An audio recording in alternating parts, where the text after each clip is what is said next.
हरे माता जी। जी। हरे कृष्णा।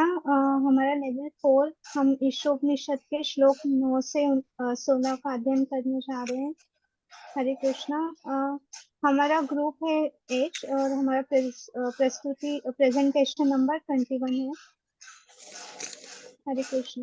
ओम अज्ञानतिमिरान्धस्य ज्ञानाञ्जनशलाकया चक्षुरुन्मीलितं येन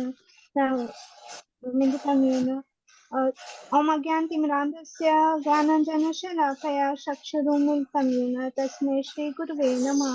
श्रीचैतन्यमनोभीष्टं स्थापितं येन भूतले स्वयं रूपं कदा मह्यं ददाति स्वपदान्तिकम्।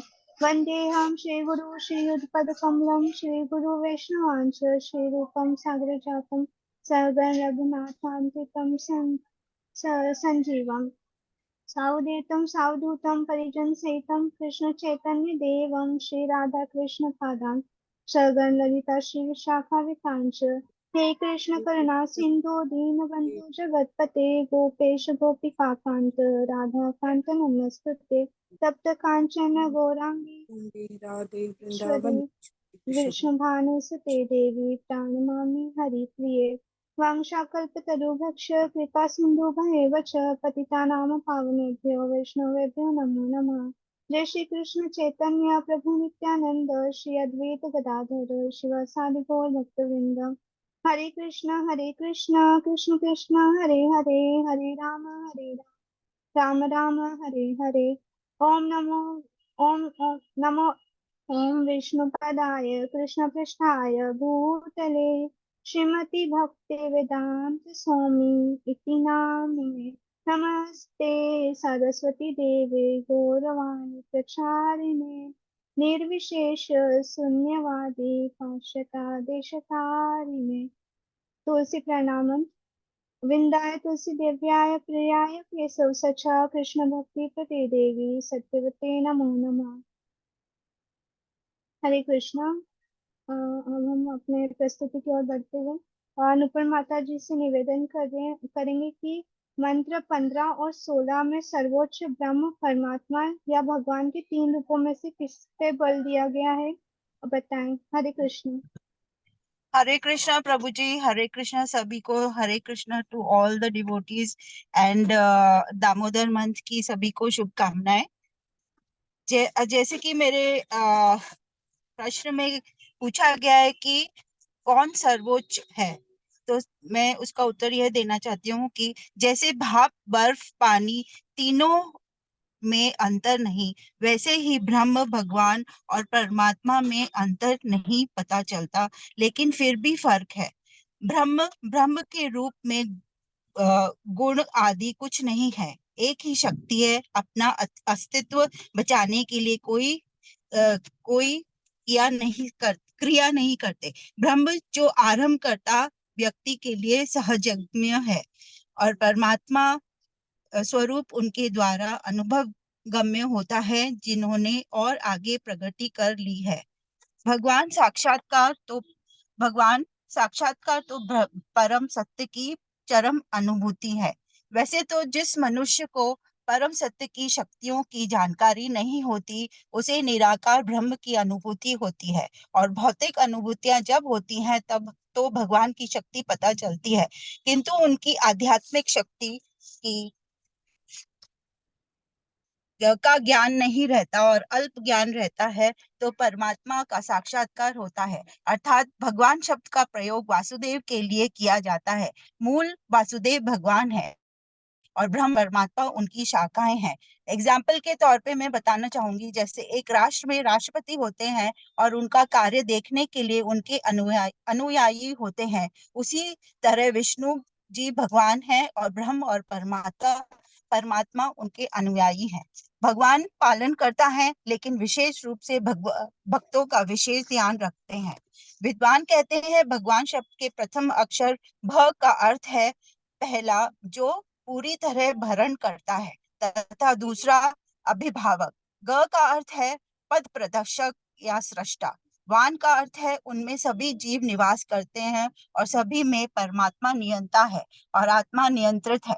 परमात्मा आत्मा से पूर्ण सहयोग करते हैं। जीव का चिर संगी है। ब्रह्म भगवान का सर्वव्यापी पहलू है। जिन्होंने भगवान के केवल ब्रह्म या परमात्मा पहलू का साक्षात्कार किया है वे शुद्ध नहीं कहलाए जा सकते।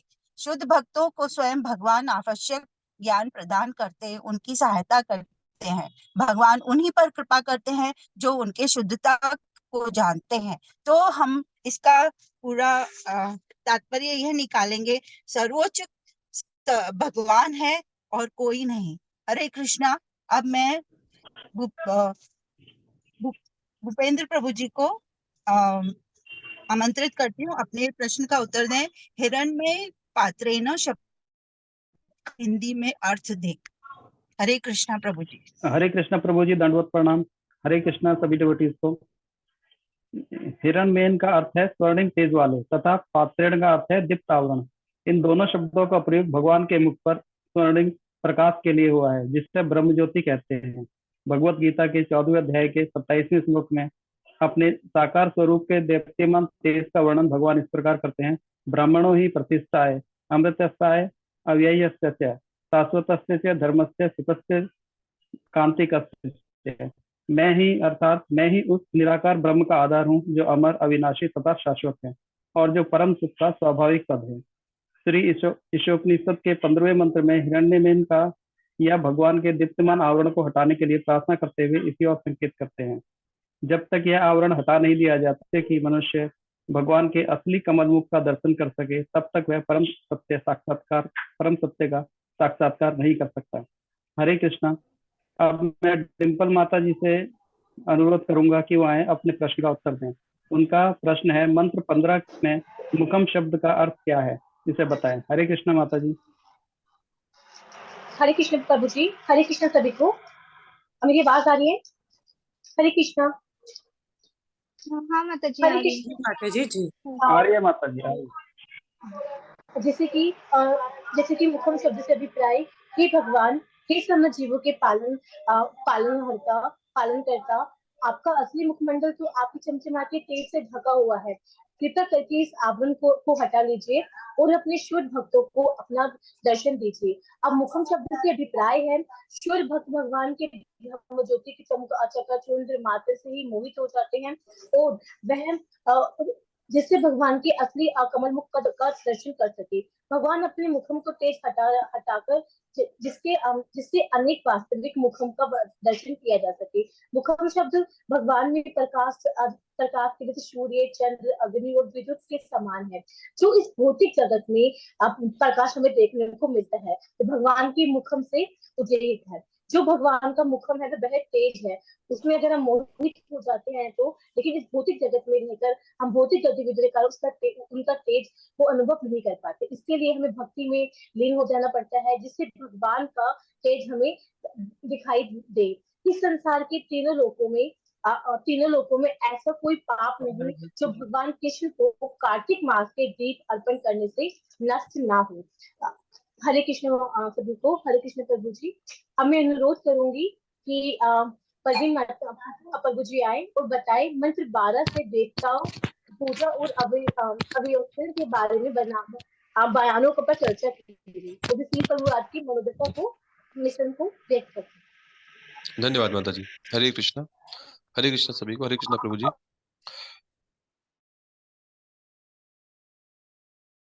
जो व्यक्त करते हैं वो इस प्रकार से है कि ईशोपनिषद के मंत्र 12 अंधम तमः प्रविशन्ति सम्भूतपासते ततो भूयेव ते तमोय सम्भूतायाम ततः के अनुसार जो लोग देवताओं की पूजा में लगे वे अज्ञान के गहनतम क्षेत्र में प्रवेश करते हैं, और इनसे बढ़कर वो है जो निराकार ब्रह्म के पूजक हैं। यहाँ शील प्रभुपाद इस मंत्र के मंतव्य की भांति, जो इस मंत्र का मंतव्य है उसको बता रहे हैं कि कृष्णा कॉन्शियस में जाने की बात कहते हैं। वे स्पष्ट करते हैं कि हम आध्यात्मिक आकाश, जो कि कुल 3/4 है, से विलग एक घोर अंधकारमयी भौतिक लोकों वाले ब्रह्मांड, जो कि 1/4 है, उसमें पड़े हुए। हम अज्ञान के कारण अनेकानेक देवताओं की पूजा में लगे हुए हैं, परंतु उनसे प्राप्त होने वाले अंतिम परिणामों में भी हम क्या प्राप्त करेंगे, उनके लोकों तक ही जा सकते हैं। यह लोक भी उस अंधकारमयी क्षेत्र का ही एक हिस्सा है। अतः आध्यात्मिक जो आकाश है उसमें हम लोग वहां नहीं पहुंच पा रहे। हम इन पर जाने पर भी पूर्ण मुक्ति नहीं पाएंगे। यहाँ प्रभुपाद जी कहते हैं कि हम ऐसी पूजा पद्धतियों को ना अपनाकर श्री कृष्ण की स्तुति की जानी चाहिए और छद्म सुख प्राप्ति से ऊपर उठकर उनका सानिध्य प्राप्त करने का निवेदन करना चाहिए। जो लोग भौतिक सुखों के आकांक्षी हैं, वे देवताओं की पूजा में लगे रहते हैं और भाव भक्ति के विपरीत विभिन्न कर्म कांड करते हैं, जिनमें भावहीन क्रियाएं और बलि देना जैसी क्रियाएं शामिल होती हैं। ऐसी प्रवृत्ति वाले अज्ञानी जीवों को धोखेबाज लोग भी आसानी से आकर्षित कर लेते हैं और वास्तविक आध्यात्मिक मार्ग से काफी दूर लेके चले जाते हैं। भगवत गीता में भगवान ने कहा है कि अंतवत्तु फलम तेषाम तद्वत् मेधसाम देवान देवयजो यान्ति मद भक्ता यान्ति मामपि। तो और ईशोपनिषद का जो मंत्र है, ये पारा जो उपदेश देता है कि हमें परतंत्र देवताओं की पूजा करके अपनी समस्याओं का क्षणिक राहत लेने का प्रयास नहीं करना चाहिए, क्योंकि वह मात्र अस्थायी लाभ। कृष्ण की पूजा करनी चाहिए जो सर्व आकर्षक है और हमें भगवत धाम वापस ले जाकर भौतिक बंधनों से पूर्ण मुक्ति प्रदान कर सकते हैं। हरे कृष्णा। यहाँ मैं मानसी माता जी को आमंत्रित करूंगा कि वे अपने प्रश्न मंत्र 15 और बीजी 15.15 का उपयोग इस विचार का मुकाबला करने के लिए कैसे किया जा सकता है कि उपनिषद वेद ईश्वर के वर्तमान और अवैयक्तिक विचार हैं। हरे कृष्णा। हरे कृष्णा प्रभु जी। ईशोपनिषद और भगवद गीता दो महत्वपूर्ण ग्रंथ हैं जो हमें वे परमात्मा की प्रकृति, व्यक्तिगत आत्मा और परम वास्तविकता ब्रह्मांड के बीच में अंतर्दृष्टि प्रदान करते हैं। ईशोपनिषद मंत्र 15 और भगवद गीता अध्याय 15 के 15वें श्लोक का उपयोग इस विचार को संबोधित करने के लिए किया जा सकता है कि उपनिषद और वेद ईश्वर का एक अव्यक्तिक विचार प्रस्तुत करते हैं, क्योंकि इस मामले में वह अधिक सूक्ष्म दृष्टिकोण प्रस्तुत करते हैं। ईशोपनिषद का मंत्र 15 जिसका अर्थ है कि हे मेरे भगवान, सभी प्राणियों के पालन करता, आपका असली चेहरा आपकी चमक से ढका हुआ है, कृपया इसका आवरण हटा दे और वह स्वयं को अपने शुद्ध भक्तों के समक्ष प्रदर्शित करें। यहाँ पे जो शुद्ध भक्त है वो भगवान से विनती कर रहा है और अपनी इच्छा रख रहा है कि हमें भगवान का जो आवरण है उसे हटा के हमें अपने दर्शन दे। तो यह मंत्र में यह एक मंत्र में बताया गया है कि आत्मा की अवधारणा पर प्रकाश डाला गया है और जो स्वयं में संतुष्ट है, सांसारिक इच्छाओं से अलग है और सच्चे आत्मन के चिंतन से पूर्णता पाता है। यह सुझाव देता है कि ऐसा व्यक्ति केवल स्वयं पर ध्यान करके सामान्य मानव अनुभव सीमाओं को पार करते हुए सभी वांछित वस्तुओं को प्राप्त कर सकता है। अगर हम इस मंत्र से आश्रय लें तो ईशोपनिषद तृप्ति और सुखी के अंतिम स्रोत के रूप में आंतरिक स्व को समझाने में महत्व और जोर देता है, जबकि उपनिषद अक्सर वास्तविकता और अव्यक्तित्व विचार के रूप में वर्णित है। यह मंत्र हमें इंगित करता है कि व्यक्ति स्वयं के चिंतन के माध्यम से भौतिक इच्छाओं को प्राप्त कर सकता है और उसके पार भी जा सकता है। अगर हम भगवत गीता के 15वें अध्याय के 15वें श्लोक पे जाएं तो वहां पे भगवान हमें हमारी जो इच्छा है 15वें मंत्र में उसका वो स्वयं आंसर दे रहे हैं और बता रहे हैं कि मैं हर किसी के दिल में बैठा हुआ हूँ और मुझसे स्मृति, ज्ञान और विस्मृति आती है। सभी वेदों के द्वारा मुझे जाना जा सकता है और वास्तव में मैं वेदांत का संकलन करता हूँ और मैं वेदों का ज्ञाता हूँ।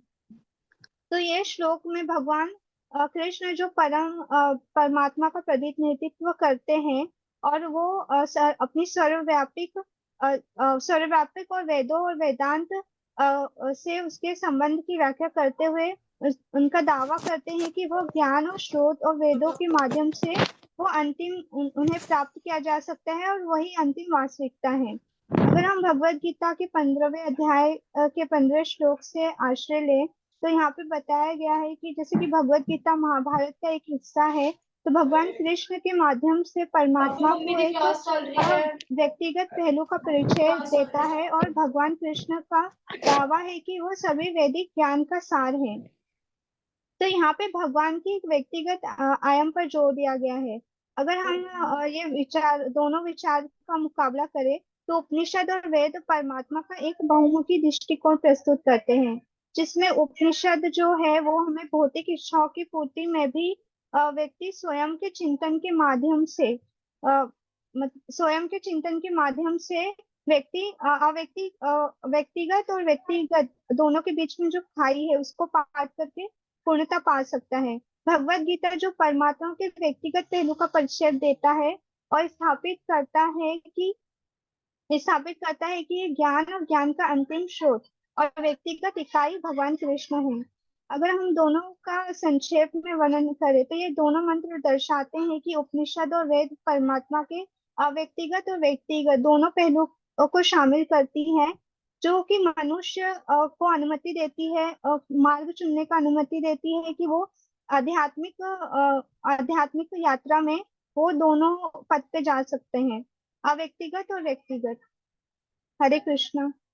अब मैं सुरेखा माता जी से अनुरोध करूंगी कि वो मंत्र 15 के सत्यस्यापिहतम मुखम में निर्विशेष वादियों के उपदेश देने के लिए कथन के महत्व की चर्चा कीजिए। हरे कृष्णा। धन्यवाद माता जी। हरे कृष्णा प्रभु जी। हरे कृष्णा ऑल द डिवोटीज। ईश्वर साक्षात्कार की यह पद्धति एक महान विज्ञान है। भौतिकतावादी सांख्यिक योगी इस भौतिक सृष्टि के 24 तत्वों का विश्लेषण तथा चिंतन ही कर सकते हैं, क्योंकि उन्हें पुरुष अर्थात भगवान के विषय में कोई जानकारी नहीं होती और निर्विशेष अध्यात्मवादी ब्रह्म ज्योति की चकाचौंध मात्र से ही मोहित हो जाते हैं। यदि कोई सचमुच परम सत्य को पूरी तरह जानना चाहता है तो उसे 24 भौतिक तत्वों एवं ब्रह्म ज्योति को भेद कर उनसे दूर जाना होगा। श्री ईशोपनिषद हिरण्यमय मात्र या भगवान की दीप्तिमान आवरण को हटाने के लिए प्रार्थना करते हुए इसी की ओर संकेत करते हैं कि हे भगवान, हे समस्त जीवों के पालक, आपका असली मुखमंडल तो आपके चमचमाते तेज से ढका हुआ है। जब तक यह आवरण हटा नहीं दिया जाता जिससे कि मनुष्य भगवान के असली कलमुख का दर्शन कर सके, तब तक परम सत्य का वास्तविक साक्षात्कार नहीं किया जा सकता। योगपति जिज्ञासु को विराट सृष्टि के 24 तत्वों को लांघ कर विष्णु तत्व से भेंट करने की शिक्षा देती है। ज्ञान योग के अभ्यास से निर्विशेष ब्रह्म ज्योति की अनुभूति करने में सहायता मिलती है, जो भगवान श्री कृष्ण के दिव्य शरीर का देदीप्यमान तेज है। ब्रह्म ज्योति कृष्ण का तेज है, इसकी पुष्टि भगवद गीता में की गई है। यस्य प्रभा प्रभवतो जगदंड कोटि विशेष वसुधा दिवि भूत भिन्नम तद ब्रह्मा निष्कल मनंतम शेषभूतम गोविंदमादि पुरुषम तमहम भजामि। इसका अर्थ है लाखों करोड़ों ब्रह्मांडों में असंख्य ग्रह हैं और इनमें से प्रत्येक ग्रह अपनी विराट संरचना के कारण एक दूसरे से भिन्न है। ये सारे ग्रह ब्रह्म ज्योति के कोने में स्थित है। यह ब्रह्म ज्योति उन पूर्ण पुरुषोत्तम भगवान गोविंद की केवल शारीरिक किरणें मात्र हैं जिनकी मैं पूजा करता हूँ। हरे कृष्णा।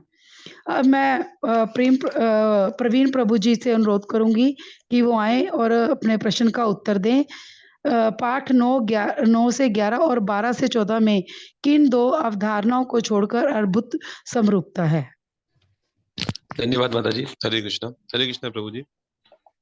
ये प्रभु जी मुझे सेकंड एक क्वेश्चन मिला था जो किसी और ग्रुप से था, अर्षा माता जी ने हमको स्पेशली दिया है, तो ये मेरा सेकंड क्वेश्चन है जिसका मैं आंसर देने का प्रयास करूंगा यहाँ, क्योंकि अपने आप में ये 6 श्लोकों को संकलित करता है और एक बहुत ब्रॉडर व्यू के साथ में है और इसमें बहुत इंपॉर्टेंट भी है इसको समझना, क्योंकि यहाँ हमको कुछ विरोधाभास भी मिलेंगे, तो उन विरोधाभासों को समझना बड़ा आवश्यक होगा। तो यहाँ मैं इसके उत्तर के रूप में कहूंगा कि यहाँ 2 सेट है हमारे पास, जिनमें जो 2 मुख्य अवधारणा है उनका जिसमें अंतर पाया जा रहा है, बताया जा रहा है, वो है अविद्या व विद्या, संभूति व असंभूति। तो हम लोग इनको आगे समझने के लिए हम लोग आगे चलते हैं। हरे कृष्णा जी। जैसा कि हम इनमें श्लोक्स को देख पा रहे हैं कि 2 सेट्स हैं, एक 9 से 11 और 12 से 14। अगर हम इन श्लोक्स को पढ़ेंगे तो इसमें देखेंगे कि श्लोक्स ऑलमोस्ट सेम है, परंतु इसमें जो अंतर है बस वो है कि अंधम तमः प्रविशन्ति ये अविद्याम उपासते, वहां है अंधम तमः प्रविशन्ति ये असंभूताम उपासते। तो हम लोग सिर्फ यहाँ ये अंतर देखने की वहाँ अविद्या और विद्या को लिया गया है, तो यहाँ संभूति और असंभूति को लिया गया है। बाद बाकी श्लोकों का जो उच्चारण है वो लगभग समान है। अब हम इसको अर्थ के माध्यम से समझेंगे। हरे कृष्ण माता जी। जी, यहाँ इन तीनों श्लोकों का जो अर्थ बताया जा रहा है वो है कि जो अविद्या की उपासना करते हैं वो घोर अंधकार में प्रवेश करते हैं, और जो विद्या में रहते हैं वे मानो उससे भी अधिक अंधकार में प्रवेश करते हैं। ऐसी संभूति असंभूति के लिए कहा गया है कि जो असंभूति की उपासना करते हैं वे घोर अंधकार में प्रवेश करते हैं, और जो संभूति की करते हैं वो उससे भी ज्यादा अधिक अंधकार में जाते हैं। ऐसे ही बताया गया कि विद्या के कुछ और फल अलग है, अविद्या के कुछ और है। ऐसी असंभूति का अलग है और असंभूति की उपासना के फल अलग है। अंत में ये बताते हैं कि जो विद्या है और अविद्या है उनको हमें एक साथ साधना होगा। इसी तरह से संभूति और असंभूति हमें उसको भी एक साथ साधना होगा, तभी हम आगे बढ़ पाएंगे। हरे कृष्ण जी। अब हम लोग इसको थोड़ा समझेंगे यहाँ पे कि अविद्या और विद्या में क्या है। जैसे हम लोग कहा कि यहाँ एक विरोधाभास है कि अविद्या से भी हम अंधकार में जाते हैं और विद्या से और ज्यादा अंधकार में जा रहे हैं। तो समझने वाले को लगेगा कि विद्या के माध्यम से हम लोग कैसे अंधकार में जाएंगे। तो यहाँ हम लोग समझेंगे कि अविद्या और विद्या जो यहाँ बात हो रही है वो उस तरह से है कि प्रेय और श्रेय। प्रेय का मतलब जो हमको बहुत आकर्षित करता है, हमें बहुत प्रिय लगता है, बहुत अच्छा लगता है। श्रेय वो है जो सबसे कल्याणकारी है, सबसे शुद्ध है, सबसे अच्छा है। अविद्या जो है वो अपरा विद्या से संबंधित है, जो सांसारिक जीवन व उससे जुड़ा हुआ ज्ञान है। ये मात्र इंद्रिय तृप्ति की कामना से लिया हुआ ज्ञान है। जीवन जीने को जैसे हम लोग जीते हैं, क्या हम लोग अपना पढ़ाई करते हैं, जो एकेडमिक्स की जो हमारी होती है वो इससे रिलेटेड होते हैं। जैसे जनरल नॉलेज की हमने तैयारी की है, कुछ भी है, ये सब चीज इसमें आते हैं। परंतु हम ये देखते हैं प्रभु जी कि इतनी सारी यूनिवर्सिटीज हैं। ये प्रभुपाद जी ने भी कई बुक्स में मेंशन किया, उन्होंने बताया कि कितनी सारी यूनिवर्सिटीज हैं, अच्छे आजकल उन्नत साधन है जीने के, बहुत कुछ अच्छा हो गया, परंतु उसके बाद भी संसार में दुख में कोई कमी नहीं है, उल्टा दुख में बढ़ावा ही हुआ है। विद्या भी किसी प्रकार से हमारे लिए हेल्पफुल नहीं हो रही। यह एक और मार्ग निकलता है जिसको विद्या का मार्ग कहते हैं कि बिल्कुल भौतिकतावादी मानसिकता हमने छोड़ दी। हमने कहा नहीं, कुछ भी नहीं है, संसार बिल्कुल अलग है। हम लोग श्रेय की तरफ जा रहे हैं, कल्याणकारी मार्ग की तरफ जा रहे हैं, जो कि पराविद्या से संबंधित है, आध्यात्मिक जीवन से पूर्ण रूप से संबंधित है। हमने ये मान लिया कि ये शरीर नहीं है, सिर्फ हम आत्मा है, और आत्मा है तो सिर्फ हम आत्मा को अपना मानते हुए परमात्मा के साथ पूर्ण रूप से जोड़ देंगे। आत्मज्ञान हुआ, हमने क्या किया, हमने त्याग किया, बलिदान किया और चले गए छोड़ के सारी दुनिया को कि नहीं, हम तो मोह माया से काफी दूर है और हम बिल्कुल अलग हैं। तो परम ब्रह्म की गोद में हम लोग यहाँ से निकल गए। तो यहाँ इसका भी हमें एक आगे चल के नुकसान मिलेगा। परंतु उससे पहले हम लोग थोड़ा असंभूति और संभूति को भी यहाँ लेंगे, क्योंकि ऑलमोस्ट दोनों ये भी आपस में जुड़े हुए हैं। असंभूति असंभूति व्यष्टि है, संभूति समष्टि है।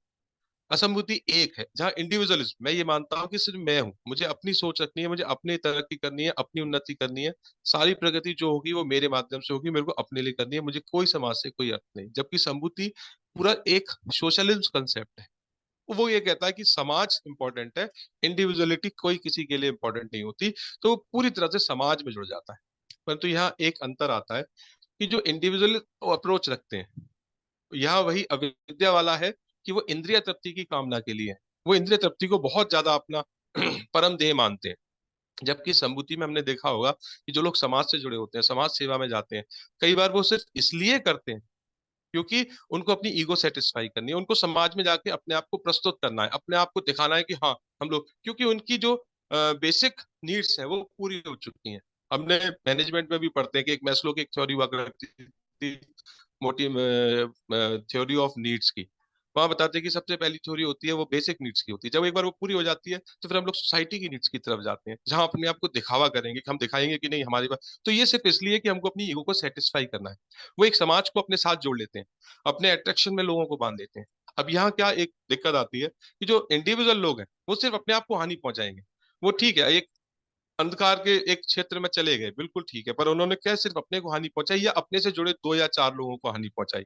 परंतु जो लोग एक समाज के साथ जुड़ जाते हैं और समाज को अपने पीछे लेकर चलने लगते हैं, और समाज जब उनको फॉलो करने लगता है, तो यह समस्या ये आती है कि जब वो किसी गलत कदम को उठाते हैं तो उनके साथ करोड़ों लोग उस हानि को पा जाते हैं।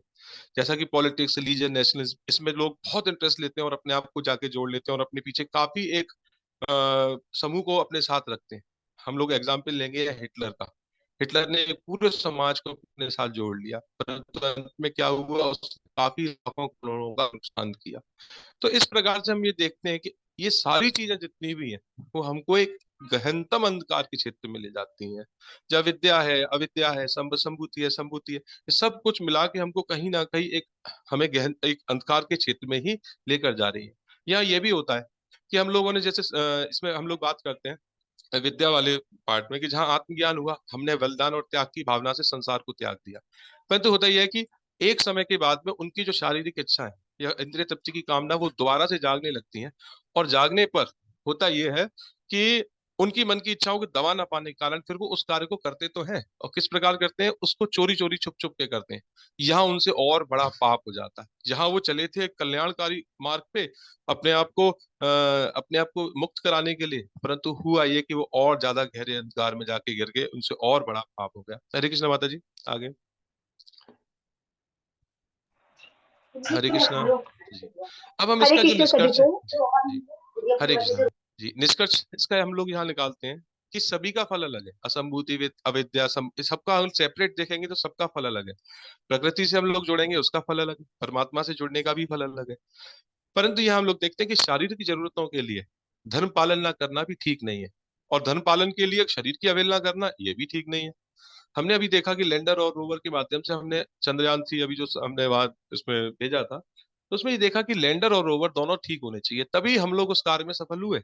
अगर लैंडर ठीक है और उसके अंदर जो रोवर पार्ट है वो ठीक नहीं है, तो वो कुछ भी मायने नहीं रखता था, उसमें सफलता बिल्कुल नहीं मिलती। या लैंडर ठीक नहीं होता तो वो वहां तक पहुंचा ही नहीं पाता उस चीज को। तो कहने का मतलब दोनों ही चीजें इंपॉर्टेंट है। अब यहाँ अविद्या और संभूति है, उससे क्या करेंगे, हम लोग मृत्यु को पार किया जा सकता है। जैसे लैंडर वहां तक पहुंच गया, और संभूति और विद्या से हम लोग फिर उसके बाद अमर तत्व प्राप्त करेंगे।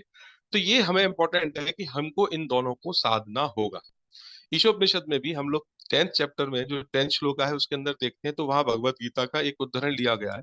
उसमें बताते हैं कि कुल 18 विधियां हैं, जिनको आगे गौड़ीय संप्रदाय के जो आचार्य रहे हैं उन्होंने भी उसको माना है कि हाँ, इनको हमें अपनाना चाहिए, जिससे हम इन सबको एक साथ साध सकें। एक साथ साधेंगे तभी हम लोग आगे मुक्ति प्राप्त कर पाएंगे।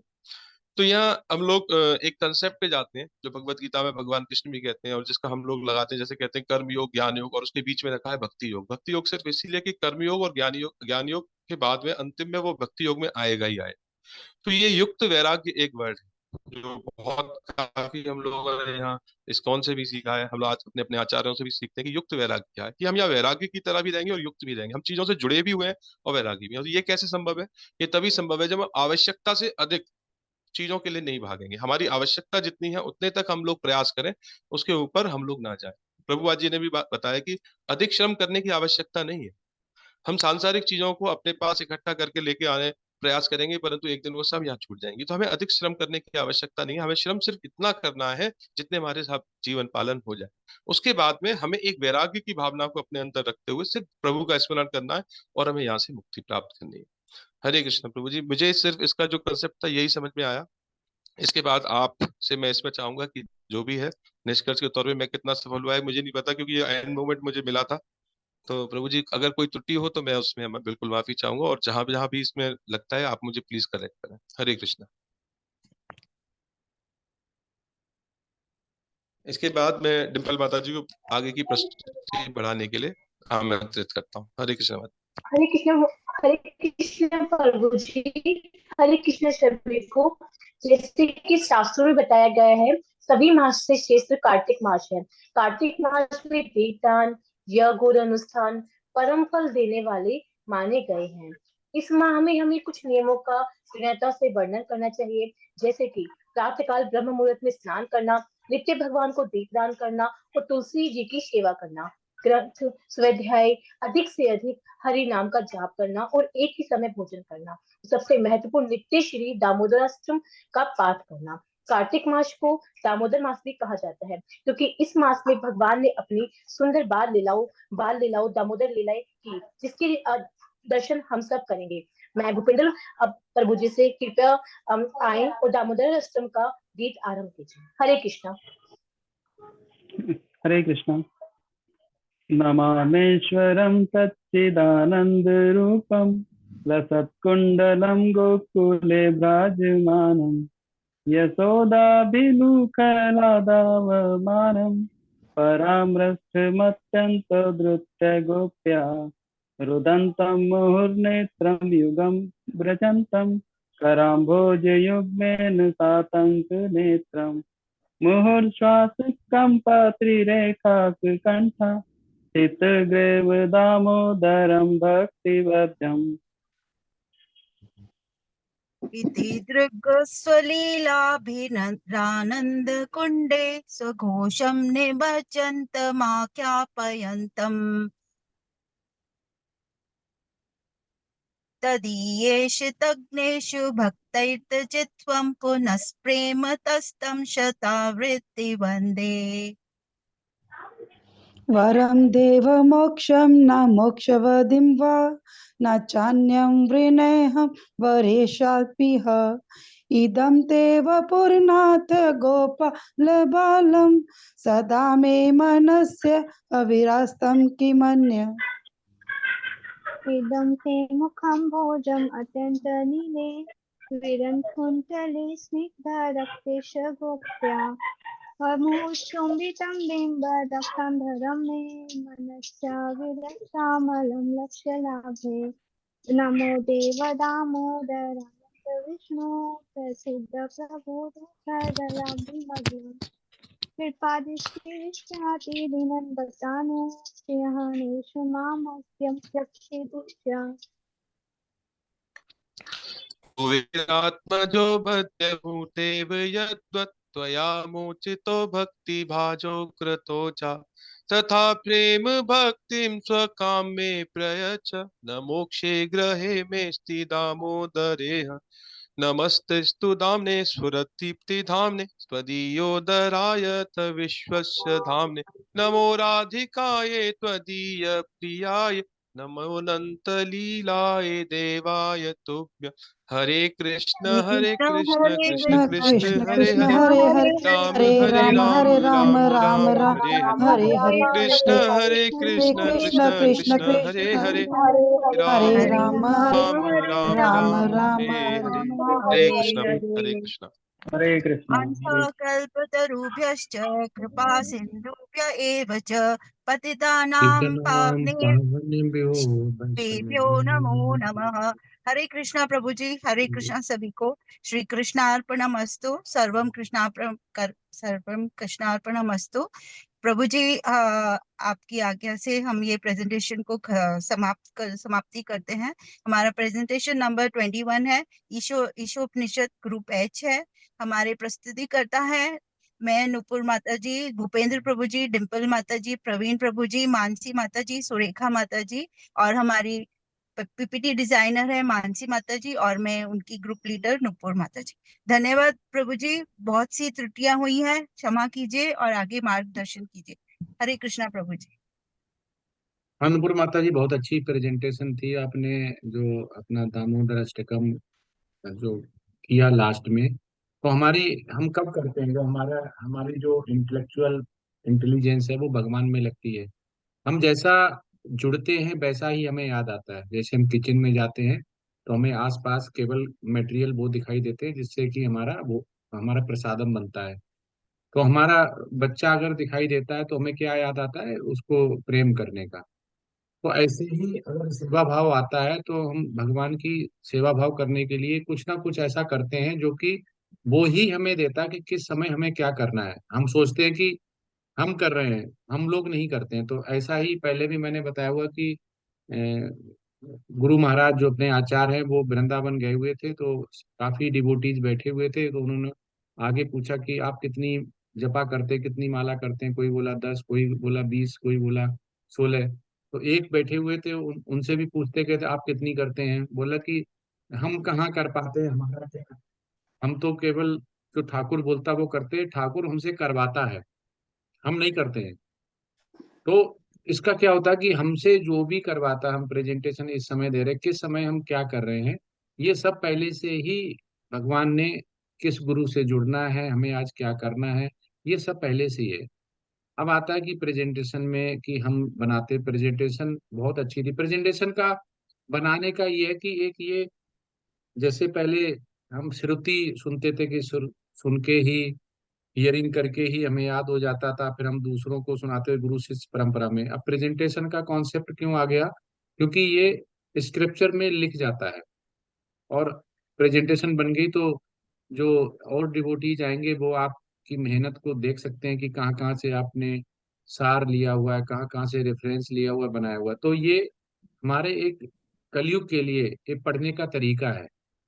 अगर अभी सब लोग बरबर होते हैं, कुछ लिखेंगे नहीं, तो सुबह तक सदा ही हमें याद नहीं रहेगा, भूल जाएंगे। तो जो लिखा हुआ है वो आपने भक्ति वृक्षा में किया होगा, और रिहर्सल की होगी, बनाया होगा, लाए होंगे, तो ये चलता रहता है।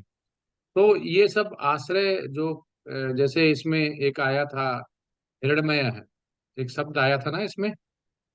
यस। हाँ जी। हाँ, तो हिरण्मय का शब्द आया, तो इसको अगर हम आज की कलयुग में अगर समझें, हिरण्मय पात्र, तो इसको कैसे समझेंगे, मतलब कैसे आप समझाना चाहेंगे कि ये शब्द बहुत बड़ा है, और इस पे भगवान ने खुद भगवत गीता में श्लोका भी बताया हुआ है।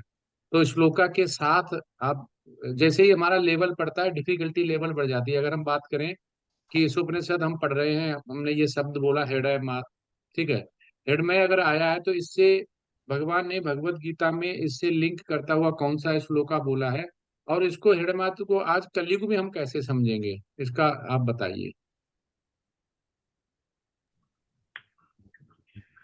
हरे कृष्णा प्रभु जी। यस ये यस। भगवत गीता के 14वें अध्याय के 27वें श्लोक में लिखा हुआ है प्रभु जी।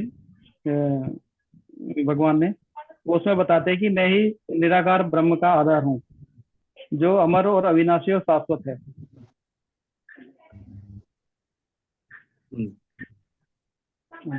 और तो इससे क्या हिरण मीनिंग में निकला, इससे मीनिंग क्या निकला, हृदय में पात्र क्या हुआ फिर?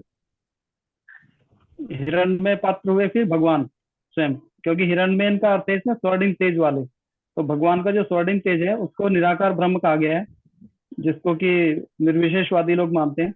और जब वो प्रकाश हट जाता है तब भगवान के दर्शन होते हैं, जो कि परम सुख के लक्षण है, जो कि परम सुख जिससे इंसान को या जीव को प्राप्त होता है। और हरे दूसरा कृष्ण क्या प्रभु जी है बता इस सकते हैं। श्लोक का? दूसरा श्लोक आप प्रभु जी नहीं। जो आपने बिल्कुल सही बताया, तो इसको आचार्य लोग या प्रभुपाद क्या बताते हैं, हृदय पात्र आज कलयुग में अगर देखें, तो इसको हम ब्रह्म ज्योति के नाम से जानते हैं। जो कि ब्रह्म ज्योति क्या है, एक भगवान की ही एक शक्ति है, जो कि बहुत ही चमकदार, जिसको ज्योति बोलते हैं, जैसे ज्योति होती है वो चमकदार होती है। और जो साधारण जीव होता है, वो कभी भी, जो भी जितनी भी शक्तियां होती हैं, उसको कभी भी, मनुष्य है उसको कितनी भी शक्तियां आ जाए, इसमें ये बताया गया, वो सर्वशक्तिमान भी बन जाए, जीव रूप में, जो मेटेरियल रूप में भौतिक है, मेटेरियल रियल में बोलते हैं, तो उसको कभी भी उसके रूप में नहीं मानना चाहिए। ये कहना चाहते हैं कि चाहे वो ब्रह्म ज्योति है उसको भगवान नहीं मानना चाहिए, चाहे कोई मनुष्य जीव है उसको भगवान नहीं मानना चाहिए, चाहे उसमें कितनी भी शक्ति हो, चाहे उस ब्रह्म ज्योति में कितनी भी शक्ति हो, भगवान ही कह रहे हैं। तो उसमें ये कहना चाह रहे हैं कि जो चमकदार चीज होती है उसमें हम अपना, प्रभुपाद कहते हैं, अपना चेहरा देख सकते हैं। ठीक है, चमकदार, जैसे शीशा होता है चमकदार होता है, पानी होता है चमकदार होता है, उसमें हम शीशा देख सकते हैं, लेकिन उस चमकदार को हटा के हम कुछ नहीं देख पाते हैं। तो हमें अपना चेहरा भी नहीं दिखता है। तो ऐसा ही पे अगर हम बात समझें कि भगवान को देखने के लिए जो चमकदार चीज है वो हटानी पड़ेगी, तभी हम भगवान को देख पाएंगे, नहीं तो उसका रिफ्लेक्शन आएगा। तो 14.27 में आचार्य लोग बताते हैं, इसका खंडन किया गया है ब्रह्म ज्योति का। और 7.7 में उसको बताया गया खंडन करके कि भगवान क्या कहना चाहते हैं और भगवान क्या है। तो 14.7 में प्रभु जी ने जैसे बोला कि ब्राह्मणों ही प्रतिष्ठा अमृत से हम, ऐसा शास्त्रों से चाह धर्म से सुकुर कांति से चाह। तो उन्होंने बोला हुआ है कि जो ब्रह्म ज्योति है उसका निराकार ब्रह्म का आश्रय कौन है, भगवान कह रहे हैं कि आश्रय मैं ही हूँ, जो कि अमर्त्य है और अविनाशी तथा शाश्वत है, और चरम सुख का पद भी है उस पे। तो ये भगवान कहते हैं, लेकिन वो तुरंत ये भी बोलते हैं कि ये तो सब है, सबका आश्रय मैं ही हूँ, लेकिन उसको 7.7 में और ज्यादा क्लियर करते हैं कि सब मैं कैसे हूँ। 7.7 में फिर वो बताते हैं कि मत्ता परंतरम नाथ किंचति धनंजय मई सर्वदम प्रोतम सूत्रे मणगरा एवं। तो वो ये बताते हैं कि मुझसे श्रेष्ठ कोई सत्य नहीं। अगर आप बोल दिया कोई मनुष्य है, उस पे बहुत शक्तियां हैं, कोई बाबा है, कोई तांत्रिक है, बहुत शक्तियां हैं, तो आपने उसको भगवान के बराबर मान लिया। ऐसे हैं भी, पहले भी थे, आज भी हैं, जो अपने आप को भगवान बोलते हैं, शक्तियां हैं। तो वो कह रहे हैं कि मुझसे श्रेष्ठ कोई नहीं, भगवान कहते हैं। और जिस प्रकार वो कह रहे हैं कि एक माला में मोती गुथे रहते हैं, मोती गुथे रहते हैं तो हमें धागा दिखाई नहीं देता है, तो उसी तरह मैं दिखाई नहीं देता हूँ, लेकिन सब मेरी वजह से ही है। तो इसमें अब ये क्वेश्चन आता है, भगवान अगर ये बोलते हैं तो फिर आत्मा और परमात्मा में फर्क क्या है? परमात्मा क्या है और आत्मा क्या है? अगर इसी पे समझे तो इतना इजी क्वेश्चन नहीं है जो आप बोल देंगे आप भगवान की शक्ति है ये, परमात्मा और आत्मा में अंतर क्या है? हरे कृष्ण प्रभु जी, ग्रुप बी से संजय सेन प्रभु जी को क्लास लेने निकलना है, हाँ, तो उनकी अगर उनका क्या प्रेजेंटेशन है? हाँ प्रभु जी, आपसे बात हुई थी ना, कंटिन्यूअस हाँ, एज के यस। जी जी। हाँ ठीक है, कर स्टार्ट करिए मत। संजय सेन, हाँ, किसे बनाना है को संजय सेन प्रभु जी को कि संजीव मिश्रा प्रभु जी को? माता जी हरे कृष्ण माता जी, संजीव प्रभु जी को बनाते हैं। संजीव मिश्रा।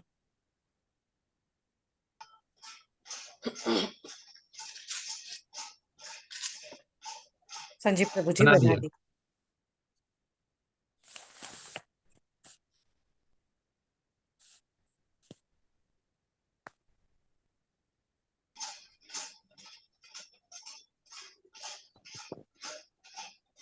हरे कृष्ण सभी को दंडवत प्रणाम।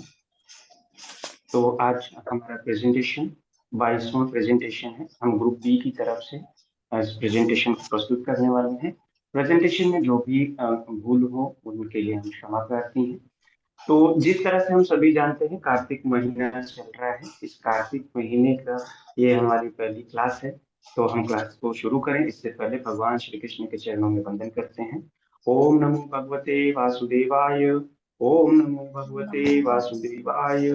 ओम नमो भगवते वासुदेवाय। हरे कृष्ण।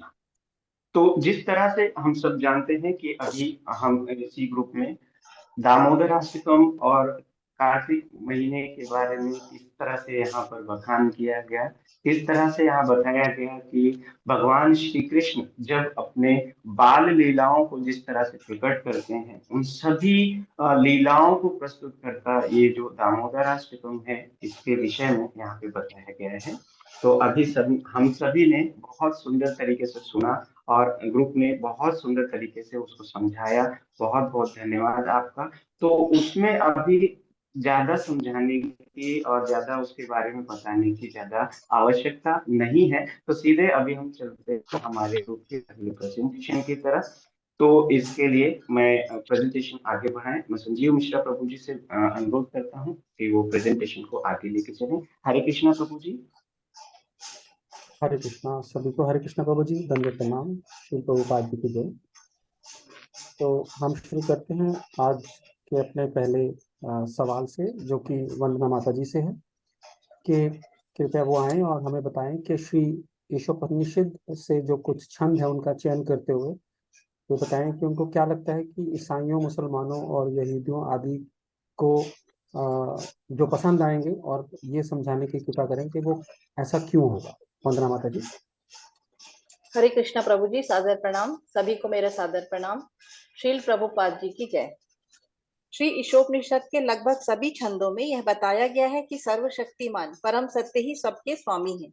उनकी शरणागति प्राप्त करके ही मनुष्य का उद्धार संभव है। चाहे ईसाई, मुसलमान या यहूदी हो, किसी भी पंथ या संप्रदाय को मानने वाले हो, परंतु सभी धर्मों का सार परम सत्य को प्राप्त करना है। छंद 1 से 3 के अनुसार यह बताया गया है कि भगवान ही ब्रह्मांड के स्वामी है। अतः मनुष्य को जो भी प्राप्त होता है उसमें संतुष्ट रहना चाहिए और भौतिक स्वामित्व या इंद्रिय तृप्ति के लिए झगड़ना नहीं चाहिए। जो इन नियमों का उल्लंघन करता है वह जन्म मृत्यु के चक्र में भटकता रहता है। छंद 5 से 6 के अनुसार भगवान अंतर्यामी रूप से सबके अंदर है और उनके कर्मों के साक्षी हैं। सभी प्राणी भगवान के अंश हैं, अतः सबको समान रूप से देखना चाहिए, किसी से घृणा या वैर नहीं करना चाहिए। छंद 9, 10, 11 के द्वारा हम यह सीखते हैं कि विद्या से दिव्य ज्ञान प्राप्त होता है, जिससे दिव्य गुणों को विकसित किया जाता है, जिसके द्वारा ईश्वर को प्राप्त किया जा सकता है। वही अविद्या या भौतिक ज्ञान से भौतिक प्रगति ही संभव है। यह मानव जीवन के परम लक्ष्य को प्राप्त करने में बाधक है। छंद 15, 17, 18 के अभिप्राय को हर धर्म का अनुयायी मानता है कि सबके पालनहार वह परम शक्ति है। सबका लक्ष्य उनके नाम, लीला, रूप, गुण का स्मरण करना और उनकी शरणागति प्राप्त करना है। इस तरह एक सच्चे ईसाई, मुसलमान, यहूदी को श्री ईशोपनिषद के छंद पसंद आएंगे। हरे कृष्णा प्रभु जी। धन्यवाद, बहुत बहुत धन्यवाद माता जी। अगले सवाल के लिए मैं अंजना माता जी को इनवाइट करना चाहूँगा अपने प्रश्न के साथ, जिसमें वो हमें समझाएं कि अपने शब्दों में समझाएं कि श्री ईशोपनिषद के जो श्लोक हैं और अभिप्रायों के प्रमाण में भगवान के व्यक्तित्व रूप को स्थापित कैसे किया जा सकता है। अंजना माता जी। हरे कृष्णा प्रभु जी, सभी को सादर प्रणाम। श्री शिल प्रभुपाद जी की जय। ईशोपनिषद के श्लोकों में भगवान के संपूर्ण रूप और व्याख्या को दर्शाया गया है। ओम पूर्णमदः पूर्णमिदं पूर्णात् पूर्णमुदच्यते पूर्णस्य पूर्णमादाय पूर्णमेवावशिष्यते। भगवान परिपूर्ण है। पूर्ण से जो कुछ भी उत्पन्न होता है वह भी अपने आप में संपूर्ण है। भगवान की अनुभूति सारे दिव्य स्वरूपों, सच्चित तथा आनंद की अनुभूति है। इस ब्रह्मांड में भीतर की जड़ चेतन वस्तु भगवान द्वारा नियंत्रित है। भगवान के अतिरिक्त अन्य कोई किसी वस्तु का स्वामी नहीं है। श्री ईशोपनिषद हमें सलाह देती है कि हम अपनी शक्ति ईशावास्य रूपी भावना में लगाएं। भगवान मन से अधिक वेगवान हैं। वे किसी भी माध्यम से हमारी सेवा स्वीकार कर सकते हैं, क्योंकि वे अचिंत शक्ति से पूर्ण है। वे विराट रूप में बाहर तथा अंतर्यामी भी के रूप में प्रत्येक वस्तु के भीतर रहते हैं। वे दिव्य अस्तित्व, ज्ञान तथा आनंद का पूर्ण प्रतिनिधित्व करने वाले शाश्वत स्वरूप सच्चिदानंद विग्रह हैं। वे संपूर्ण भौतिक तथा आध्यात्मिक विराट सृष्टियों में सर्वव्यापी हैं। उन्हें पृथक शरीर और मन की आवश्यकता नहीं रहती। अहम सर्वस्व प्रभवो मत्ता सर्वम प्रवर्तते। मैं ही सभी आध्यात्मिक तथा भौतिक जगतों का कारण हूँ। ब्रह्म संहिता के 5वें अध्याय के पहले श्लोक में भी कहा गया है कि नारायण या कृष्ण ही समस्त कारणों के कारण है। भगवत गीता के 14वें अध्याय के 27वें श्लोक में साकार स्वरूप के दीप्यमान तेज ब्रह्म ज्योति का वर्णन भगवान इस प्रकार करते हैं। ब्रह्मणो ही प्रतिष्ठायाम् अमृतस्याव्ययस्य च शाश्वतस्य च धर्मस्य सुखस्य कांतिकस्य च। मैं उस निराकार ब्रह्म का आधार हूँ जो अमर, अविनाशी तथा शाश्वत है और जो परम सुख का स्वाभाविक पद है। शंकराचार्य जो निर्वेशवादी माने जाते हैं तथा वैष्णव संप्रदाय दोनों ने ही कृष्ण को पूर्ण पुरुषोत्तम भगवान के रूप में स्वीकार किया है। शंकराचार्य जी ने भगवत गीता प्रत्यय भाष्य में लिखा है कि वे पूर्ण पुरुषोत्तम भगवान नारायण स्वयं कृष्ण हैं। वे देवकी तथा वसुदेव के पुत्र के रूप में अवतरित हुए हैं। सभी आध्यात्मात्मी कृष्ण को पूर्ण पुरुषोत्तम भगवान के रूप में स्वीकार करते हैं। हरे कृष्ण प्रभु जी, कोई त्रुटि हो क्षमा करेंगे। धन्यवाद अंजना माता जी। प्रेजेंटेशन को आगे बढ़ाते हुए मैं सुमन त्यागी माता जी को आमंत्रित करूंगा उनके सवाल के साथ। कृपया वो अपने सवाल को यहाँ डिस्कस करें। हरे कृष्णा सभी को। श्री ईशोपनिषद श्रील प्रभुपाद की जो शिक्षाएं हैं वो किस तरह से हमें सर्वोच्च श्री कृष्ण के करीब आने के मार्ग में सहायता करती हैं। ईशोपनिषद पर श्रील प्रभुपाद की शिक्षाएं आध्यात्मिक ज्ञान व भक्ति के माध्यम से सर्वोच्च व्यक्तित्व श्री कृष्ण के भगवान के करीब आने के मार्ग में हमें बहुत सहायता करती है, जिससे कि मेरा पर्सनल अनुभव ये है कि मेरा पहले से जो कृष्ण के प्रति जो प्रेम है उसमें अधिक रुचि हुई है और भौतिक वस्तुओं के संग्रह की इच्छा जो है वो कम हुई है, क्योंकि श्लोक फर्स्ट में भी हमें पढ़ा है कि सारी संपत्ति भगवान की है, अतः सभी जड़ चेतन जितनी भी वस्तु हैं उसके स्वामी परम पुरुष भगवान ही हैं और वो पूर्ण पुरुष है।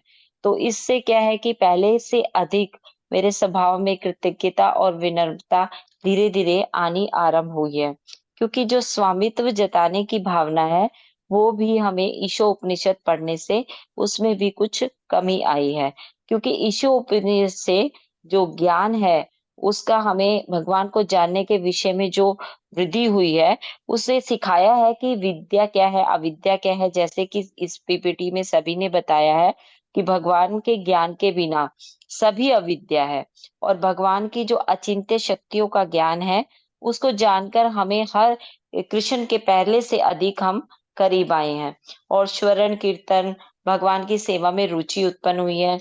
भगवान का भोग लगाकर ही प्रसादम खाने की रुचि पैदा हुई है।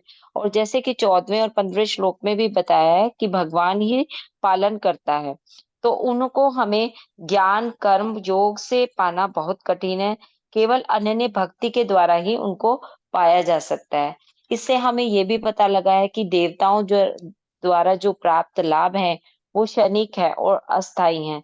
तो इससे हमें जो ज्ञान हुआ है उससे कृष्ण के प्रति हमारा जो प्रेम है वो पहले से अधिक विकसित हुआ है।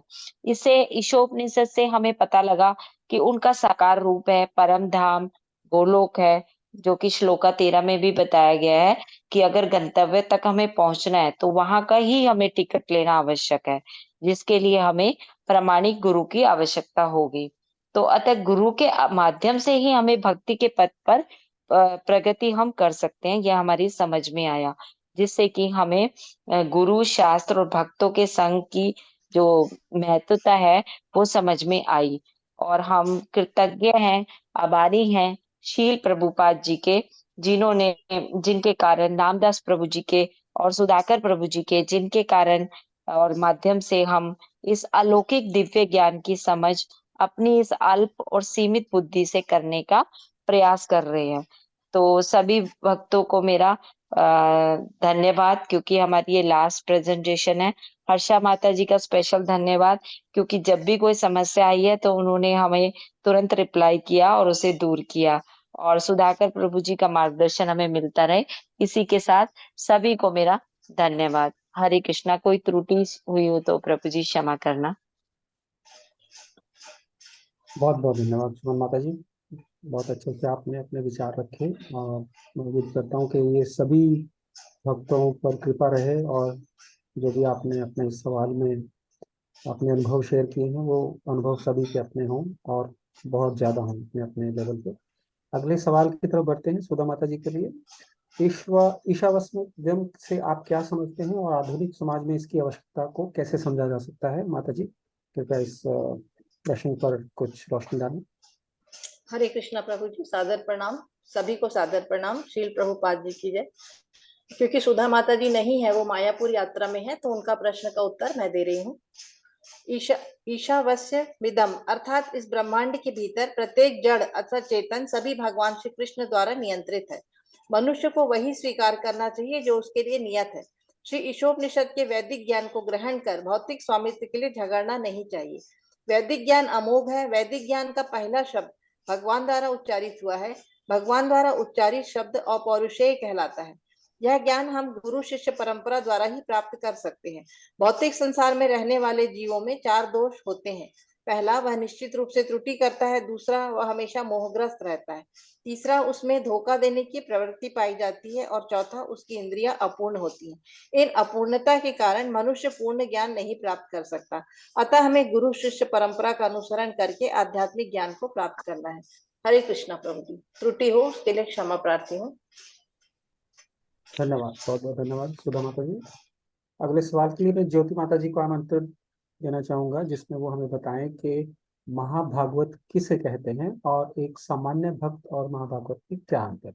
माता जी। हरे कृष्णा प्रभु जी, हरे कृष्णा सभी को, सादर प्रणाम। शील प्रभुपाद जी की जय। प्रभु जी महाभागवत उत्तम अधिकारी को कहते हैं और एक सामान्य भक्त 3 प्रकार के होते हैं, कनिष्ठ अधिकारी, मध्यम अधिकारी और उत्तम अधिकारी। कनिष्ठ अधिकारी भक्ति की प्रथम सीढ़ी होते हैं, वो भक्ति की प्रथम श्रेणी के भक्त होते हैं। वो भगवान को सिर्फ मंदिर, चर्च और पूजा स्थल पर मानते हैं। उनके अंदर भगवान की सेवा के प्रति बहुत ही भाव होता है, परंतु वे अभक्त और भक्त में अंतर नहीं कर पाते। भक्ति की दूसरी श्रेणी आती है मध्यमा अधिकारी। ये भक्ति पथ पर दूसरी सीढ़ी है। मध्यमा अधिकारी को भगवान सबसे अधिक प्रिय होते हैं। वो भक्तों का संग करना पसंद करते हैं और अभक्तों की संग से दूर रहते हैं। और जो भोले लोग होते हैं, जिनको परमात्मा का कोई ज्ञान नहीं होता, मध्यमा अधिकारी उनके अंदर सुप्त ईश्वर प्रेम को जागृत अवस्था में लाने का भरपूर प्रयत्न करते हैं, उन्हें ज्ञान देकर। और भक्ति की सबसे चरम सीमा यानी भक्ति का अंतिम सीढ़ी है उत्तमाधिकारी। उत्तमाधिकारी को ही महाभागवत कहते हैं। महाभागवत सबके प्रति संभाव रखता है, सबको समदृष्टि से देखता है। वो हाथी, कुत्ता, चंडाल और ब्राह्मण को एक ही भाव से देखता है। उसे पता होता है कि सब अपने निमित्त स्वतंत्रता का सदुपयोग और दुरुपयोग करने के कारण अलग अलग शरीर रूपी वस्त्र में है, परंतु फिर भी वो किसी के कर्मों को ना देखकर सबको भगवान कृष्ण का अंश समझकर, भगवान कृष्ण को केंद्र बिंदु बनाकर सभी के प्रति सामान्य रूप से प्रेम रखता है। हरे कृष्णा। जी ज्योति माता जी, धन्यवाद। संजय सेन प्रभु जी को मैं आमंत्रण देना चाहूंगा। उनके सवाल विद्या और अविद्या में अंतर को समझाते हुए प्रभुपाद के तात्पर्य के साथ, उदाहरण के साथ हमें समझाएं। संजय सेन प्रभु जी।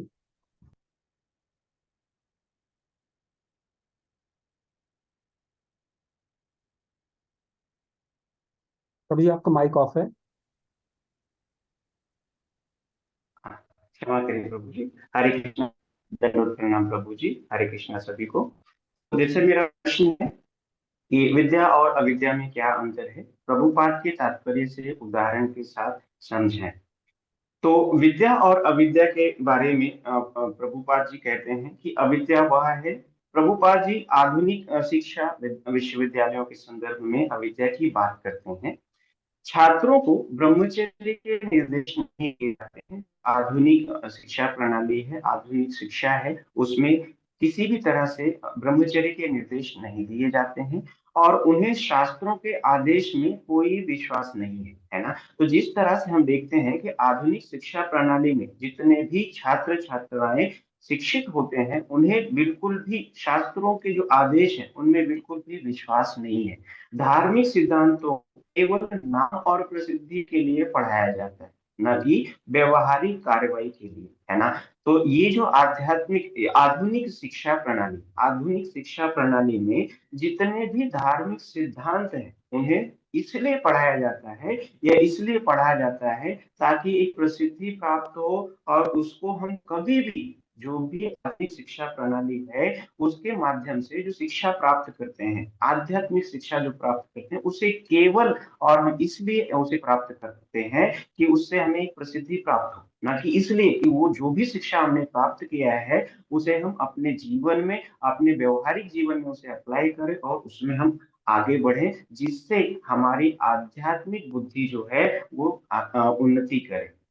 ज्ञान की उन्नति में आधुनिक मनुष्य केवल गधे के रूप में परिवर्तित होता जा रहा है। श्रील प्रभुपाद जी यहाँ बता रहे हैं कि आधुनिक शिक्षा प्रणाली से जो शिक्षा प्राप्त हो रही है उससे केवल जो ज्ञान मिल रहा है, उस ज्ञान की उन्नति में मनुष्य केवल गधे के रूप में परिवर्तित होता जा रहा है। वो इसलिए क्योंकि आधुनिक शिक्षा प्रणाली हमें केवल और केवल किस तरह से हमें अपने भौतिक जीवन में आगे बढ़ना है, किस तरह से हम प्रसिद्धि प्राप्त कर सकते हैं, किस तरह से हम धन दौलत प्राप्त कर सकते हैं, केवल सिखाया जाता है। जिसके लिए हमें किस तरह से दिन और रात मेहनत करते रहना है वो यहाँ पर बताया जाता है। श्री प्रभुपाद जी विद्या के बारे में क्या कहते हैं वो भी हम देख लेते हैं कि विद्या की शिक्षा एक शांत अर्थात धीर व्यक्ति, बुद्धिमान व्यक्ति से प्राप्त की जानी चाहिए, जो पूरी तरह से आध्यात्मिक रूप से महसूस किया जाता है ना। तो यहाँ पर एक आध्यात्मिक व्यक्ति जो होता है, शिक्षक जो होता है, आध्यात्मिक ज्ञान देने होता है, वह धीर मनुष्य होता है, बुद्धिमान होता है और वो जो भी ज्ञान हमको देने वाले हैं उस ज्ञान को हम पूरी तरह से आध्यात्मिक रूप से महसूस कर सकते हैं। जो अज्ञानता बहुत नहीं था, ऐसे गुरु से, ऐसे व्यक्ति से हमें आध्यात्मिक ज्ञान प्राप्त करना चाहिए। अच्छा शिक्षक धीर होना चाहिए, वास्तविक ज्ञान ही मुक्ति है ना। तो यहाँ श्रील प्रभुपाद जी बताते हैं कि अच्छा शिक्षक जो है वह धीर होना चाहिए। धीर अर्थात जब तक उसका शिष्य सीख न जाए तब तक उसे पूरी तरह से सिखाते रहे। हरे कृष्णा, ये मेरा प्रश्न का उत्तर रहा। मैं क्षमा चाहता हूँ प्रभु जी, मुझे प्रेजेंटेशन यहीं पे छोड़ना पड़ेगा, क्लास लेना है प्रभु जी। तो ये ग्रुप बी की तरफ से आप अपने ग्रुप बी, आशा माता जी आपने बी का सेवक बनाकर मुझे बहुत बहुत जिम्मेदारियां दी थी। थोड़ा सा बीच में कुछ हुआ है ऐसा कि क्लासेस के चलते समय नहीं दे पा रहा हूँ। ग्रुप बी के सभी हाजी प्रभु जी से मैं क्षमा चाहता हूँ कि जो सेवा का मुझे दायित्व दिया गया था, अभी कुछ प्रेजेंटेशन से मैं उतना सेवा नहीं दे पाया हूँ। तो ग्रुप लीडर की जो भी मुझे सेवा दी गई थी, मैंने पूरी कोशिश किया कि वो पूरा हो और हम ग्रुप बी की तरफ से जितने भी डिवोटीज माता जी प्रभु जी हैं, आपका बहुत बहुत सहयोग मिला। आज का ये हमारा आखिरी प्रेजेंटेशन है। हर्षा माता जी ने बहुत बहुत जब भी हमें जरूरत पड़ी उन्होंने हमारी सहायता की और गुरु के मार्गदर्शन में सबसे बड़ी बात है सुधाकर प्रभु जी का हमें मार्गदर्शन मिलता रहा और आगे मिलता रहेगा। भगवान की कृपा से हमें इस तरह की शिक्षा गुरु आगे भी मिलते रहे। भगवान की कृपा से प्रभु जी का आशीर्वाद प्राप्त हो। हरे कृष्णा प्रभु जी, यदि कोई त्रुटि हुई हो तो उसके लिए क्षमा करें। हरे कृष्णा सभी को दंडवत प्रणाम। हरे कृष्णा प्रभु हरे जी। कृष्णा सभी को, हरे कृष्णा। हरे कृष्ण। धन्यवाद, बहुत बहुत धन्यवाद संजय सिंह प्रभु जी, हमारा मार्गदर्शन करते रहने के लिए सभी सेशंस के दौरान। बहुत बहुत धन्यवाद। आगे बढ़ते हैं मेरे सवाल के साथ। विभिन्न श्रेणी के भक्तों के साथ किस प्रकार का व्यवहार करना चाहिए, ये मेरा प्रश्न है। और अगर हम ईशा उपनिषद के कुछ प्रासंगिक श्लोक हैं उनकी तरफ देखें जो विभिन्न श्रेणियों के भक्तों के प्रति किसी के व्यवहार का मार्गदर्शन करते हैं या कर सकते हैं, उनमें से एक प्रमुख श्लोक मैं यहाँ पे अपने सवाल में उत्तर के तौर पर लाया हूँ और वो है श्लोक नंबर 6। और इसके तात्पर्य को अगर हम समझें तो जो सभी प्राणियों को स्वयं में और स्वयं को सभी प्राणियों में देखता है वो किसी से घृणा नहीं करता। तो इसको हम प्रश्न के संदर्भ में अगर समझें तो ये श्लोक जो है व्यापक सोच वाले और समावेशी जो दृष्टिकोण है उसको प्रोत्साहित करता है, जहाँ व्यक्ति सभी व्यक्तियों में दिव्य उपस्थिति देखता है और ये सिद्धांत बताता है कि व्यक्ति को सभी प्राणियों के साथ सम्मान और प्रेम से व्यवहार करना चाहिए, चाहे उनकी भक्त या गैर भक्त स्थिति कुछ भी हो। तो और भी कई श्लोक है, लेकिन संक्षेप में मैं यहाँ कहना चाहूंगा कि ईशा उपनिषद के अनुसार सभी भक्तों और व्यक्तियों के साथ सभी जीवन को जो की एकता को जो पहचान कर सभी एक साथ प्रेम और करुणा और सम्मान का व्यवहार करें, ये हमें इससे सीखने को मिलता है क्योंकि हम सभी प्राणियों में दिव्य उपस्थिति देखते हैं। हरे कृष्णा। अगले सवाल में सुमन कुल्ला माता जी भी आज हमारे साथ प्रेजेंट नहीं है, तो मैं उनका सवाल ले रहा हूँ। मैं कोशिश करूंगा जो उन्होंने उत्तर तैयार किया है मैं उसको जस्टिफाई कर सकूं। उनका सवाल है गौड़ीय वैष्णव संप्रदाय क्या है और उसके महत्व पर चर्चा करें। तो गौड़ीय वैष्णव संप्रदाय की जो आधारशिला है वो चैतन्य महाप्रभु के द्वारा रखी गई थी, ये सब हम जानते हैं। उनके प्रारंभ किए गए महामंत्र नाम संकीर्तन का अत्यंत जो व्यापक सकारात्मक प्रभाव है आज भी पश्चिमी जगत तक दिखाई देता है। गौड़ीय वैष्णववाद, जिसे चैतन्य वैष्णववाद और हरे कृष्ण के नाम से भी हम जानते हैं, 16वीं शताब्दी में भारत चैतन्य महाप्रभु द्वारा स्थापित एक वैष्णव धार्मिक आंदोलन रहा।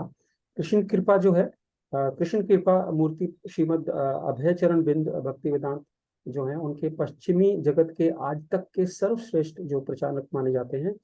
राधा रमन मंदिर वृंदावन में श्री गौड़ीय वैष्णव संप्रदाय के सुप्रसिद्ध मंदिरों में से एक है। श्री गोपाल भट्ट जी शालिग्राम की पूजा करते थे। भक्त वत्सल श्री कृष्ण जी ने उनकी मनोकामना पूर्ण की। शालिग्राम से श्री राधा रमन जी प्रकट हुए और गौड़ीय संप्रदाय में श्री राधा जी को कृष्ण जी की लादनी शक्ति के रूप में भी माना गया है, ये हम सब जानते हैं।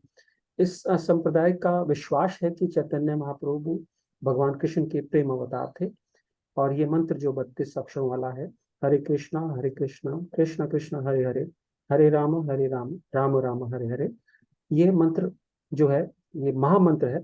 इससे सकारात्मकता हमें मिलती है।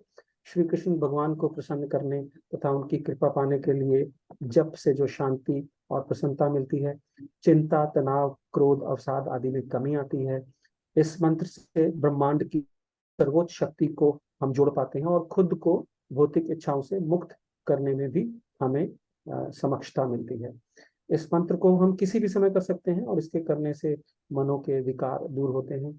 इसमें ना तो धन का खर्च होता है और आज के कलयुग में ना तो कोई विद्वान, ना यज्ञ, पवित्र सामग्री और जो शुद्धता ना ही शुद्धता की को जो गौड़ीय वैष्णव संप्रदाय के ये की जरूरत है, और ये इस संप्रदाय का एक महा मंत्र है जो कि सबसे महत्वपूर्ण है। हरे कृष्णा।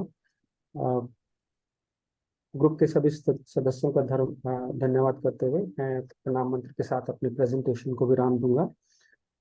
वांछा कल्पतरुभ्यश्च कृपा सिन्धुभ्य च पतितानां पावनेभ्यो वैष्णवेभ्यो नमो नमः। वैष्णवेभ्यो नमो नमः। वैष्णवेभ्यो नमो नमः।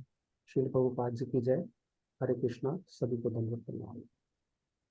हरे हरे कृष्णा। कृष्ण प्रभु जी। हरे कृष्णा। सुमनलता माता जी ने किया अच्छा प्रेजेंट, और संजय सेन प्रभु जी सेवा बहुत दिनों से पहले से दे रहे हैं, तो उनकी सेवा भाव में झलकता भी है कि वो जो प्रेजेंटेशन देते हैं तो काफी विनम्र भाव से करते हैं, और जो भी उनका पीपीटी में लिखा हुआ वो काफी दिखाता है कि उन्होंने बुक रीड करके तात्पर्य दे करके, वो तो सभी जो इस ग्रुप में हैं वो सब काफी जो तो कहते हैं ना कि सीनियर बैच अडब और जूनियर बैच अडब या कनिष्ठ या मध्यम उत्तमा, तो वो झलकता है कि उसमें अलग अलग के बैच अडब जो हैं वो अपने मेच्योरिटी के साथ उसमें लिख के लाते हैं, बहुत अच्छे क्वेश्चन के आंसर देते हैं। अब ये आता है कि हम उससे सीखते क्या है, तो मेरे इससे प्रेजेंटेशन जो मैंने सुनी उसमें दो क्वेश्चन बनते हैं। अगर हम अभी तक भगवत गीता हो गया या हमने उपदेशामृत पढ़ा है, सोपनिषद पढ़ा है, अगर हम भगवान की लीला या बाणी से ये समझ पाए कि पहला क्वेश्चन है कि अगर ये प्रेजेंटेशन पूरी देखें कि सब कुछ हम कर रहे हैं तो अगला जीवन कौन तय करता है।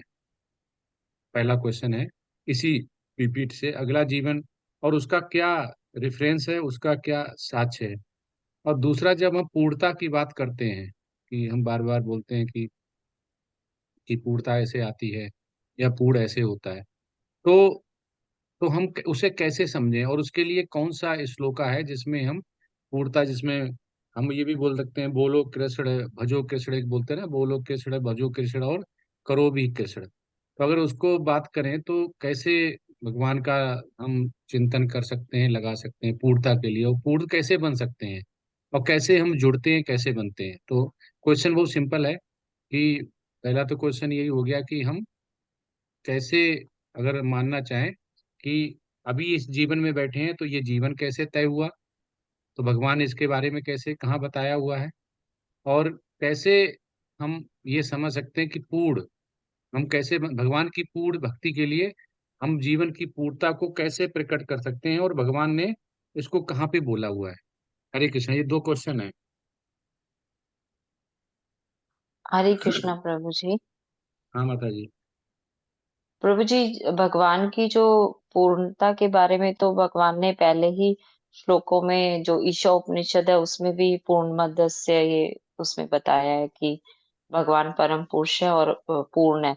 उनसे कोई भी वस्तु अगर निकलेगी वो भी पूर्ण ही होगी, और हम अपूर्ण है तो हमसे जो भी वस्तु या जो भी संबंधित चीजें हैं वो अपूर्ण होंगी। भगवान चूंकि पूर्ण है तो उनसे हर वस्तु पूर्ण है, जो कि ओम पूर्णमद पूर्णमिदं पूर्णात् यीशु स्तुति में बताया है प्रभु जी। नहीं माता जी, जो एक तरफ आप ईशो बोल रही कि भगवान पूर्ण है, उनसे जो निकलेगी वो भी पूर्ण होगी, और दूसरी तरफ आप कह जी रहे हैं कि हम अपूर्ण हैं, तो ये दोनों चीजें कॉन्ट्राडिक्टरी नहीं लग रही हैं। प्रभु जी, हम अपूर्ण इसलिए हैं क्योंकि जब आत्मा जीवात्मा जो है वो भौतिक संसर्ग में प्रकृति के 3 गुणों में आती है तो वो 4 तरह की त्रुटि करती है, और इस वजह से जो है हम उनके जो अंश है तो वो मात्रा में हमारा फर्क आ जाता है प्रभु जी।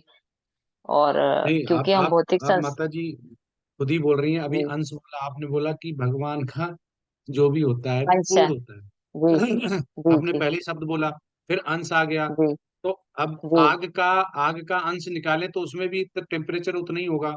आइसक्रीम का छोटा टुकड़ा जी काट लें उसमें भी उतना ही टेम्परेचर जी होगा, बर्फ का टुकड़ा काट लें उसमें भी होगा, पानी की एक बूंद में प्रभु जी। वही पैरामीटर्स होंगे। जी प्रभु जी, आपने जो पहला प्रश्न पूछा था ना प्रभु जी, उसका भी उत्तर इसी में है, जैसे कि आत्मा और परमात्मा में क्या डिफरेंस है।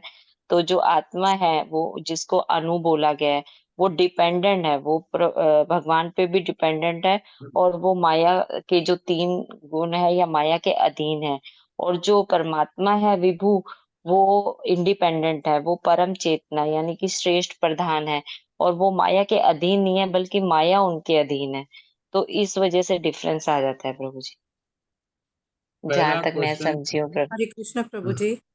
हाँ, प्रभु जी, जैसे कहा गया है कि भगवान पूर्ण है और वो उसकी पूर्णता से हमें जो अनुभव होते हैं वो भगवान सत्य चित्त आनंद है। तो भगवान सत्य जो है और ये चित्त और आनंद वो भी परिपूर्णता लिए हुए हैं। इस तरह भगवान के जो अंश हैं वो भी पूर्ण है। हरे कृष्ण। हरे कृष्णा प्रभु जी। प्रभु जी, हम सब अपूर्ण हैं और हमारे अंदर पूर्णता सिर्फ तब आएगी जब हम भगवान से जो हमारा शाश्वत संबंध है कि हम उनके जीव स्वरूपा नित्य प्रभु दासा, जब हम अपने उस शाश्वत संबंध को पुनः स्थापित कर लेंगे और परमात्मा के प्रति सेवा भाव से भर जाएंगे, जब हम अपने उस लॉस्ट रिलेशनशिप को रीबिल्ड करेंगे, रिवाइव करेंगे, तब हमारे अंदर पूर्णता आ सकती है।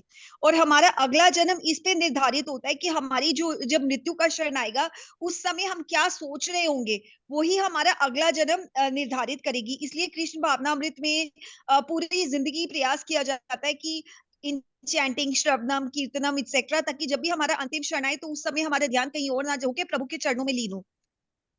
तो बिल्कुल जी सही प्रभु माता जी आपने बताया। तो उसका कौन सा जी श्लोक है? हरे कृष्णा प्रभु जी। ये भगवत गीता के 8वें अध्याय के 6ठे श्लोक में है प्रभु जी। इसमें लिखा प्रभु है, जी जैसे यम छठे।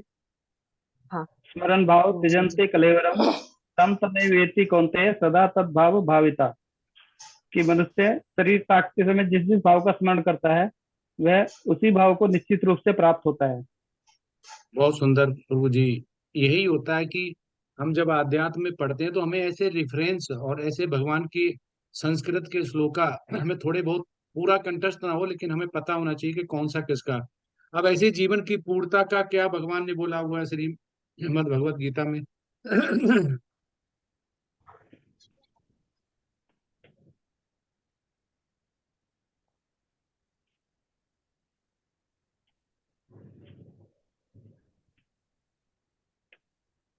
हरे कृष्णा।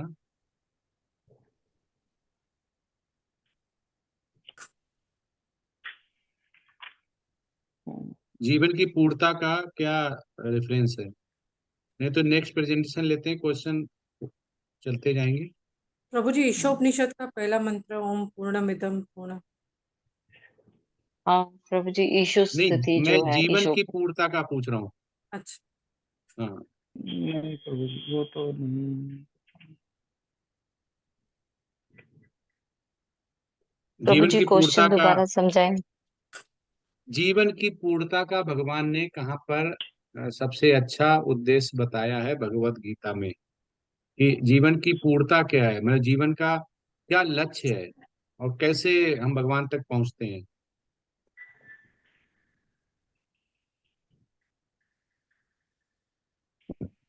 तो एक सुना होगा ना, बहुत अच्छा है, बहुनाम जन्म जन्मते ज्ञानवानम प्रवर्तते वासुदेवा सर्वमित सा महात्मा सुदुर्लभा 19। तो उसमें जी बोलते हैं ना कि जी प्रभु जी। हमारा क्या पूर्णता है और हम कैसे पहुंचते हैं। हम पूर्ण जब ही बनते हैं जब भगवान से मिलते हैं। जैसे आत्मा क्या है, आत्मा उनका अंश है, लेकिन हम पूर्ण हैं। हमें जो अपूर्ण बताता है हम अपूर्ण नहीं है, पूर्ण है। पर क्या है, वो नियंत्रक है। जो जो परमात्मा है, आत्मा है, वो नियंत्रित है। नियंत्रित, हम नियंत्रित, हम किसी को नियंत्रित नहीं कर सकते हैं, हम ऑलरेडी नियंत्रित हैं। तो बहुनाम जन्मांते ज्ञान प्रबद्धते वासुदेवा सरमति सा महात्मा सुदुर्लभा। अनेक जन्म जन्मांतर के बाद वो कह रहे हैं कि जिसको सचमुच ज्ञान हो जाता है, ठीक है, पूर्णता के लिए वही समस्त कारणों को जानकर मेरी शरण में आ जाता है कि भगवान यही है और हम बिछड़े हुए थे, भगवत धाम मेरा घर है, मुझे वहां जाना है, यही मालिक है, उनसे हम मिल जाए। ऐसे जो महात्मा होते हैं वो अत्यंत दुर्लभ होते हैं।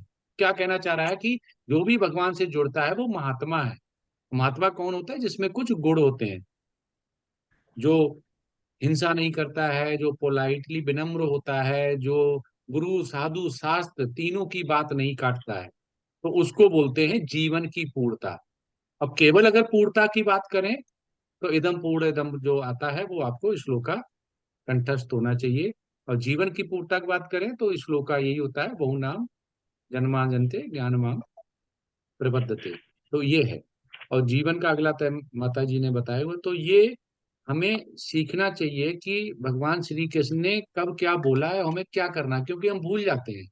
हम आगे चलते जाते हैं, हमारा लक्ष्य होता है कि कोर्स खत्म हो, और ये कभी कभी आफत भी लगती है सब ऐसा नंदी प्रभु जी बोलते हैं कि क्या तुम लोग डांटते रहते, क्या जल्दी जल्दी करने के चक्कर में रहते हो, खत्म करने के चक्कर रहते हो, इसमें आध्यात्म में तो आनंद आना चाहिए, आनंद लीजिए और करिए। और जब वो कोई क्वेश्चन पूछते हैं तो कोई आंसर नहीं दे पाता है, हम लोग फेल हो जाते हैं। आपस में तो हम लगते हैं कि बहुत अच्छा सीख लिया, हमें इतना आ गया, लेकिन जब विनंदी प्रभु जैसे जो हमारे शिक्षा गुरु क्वेश्चन करते हैं, ऐसे करते हैं कि हमारा कॉन्फिडेंस है बिल्कुल जीरो हो जाता है, कुछ भी नहीं बता पाते हम।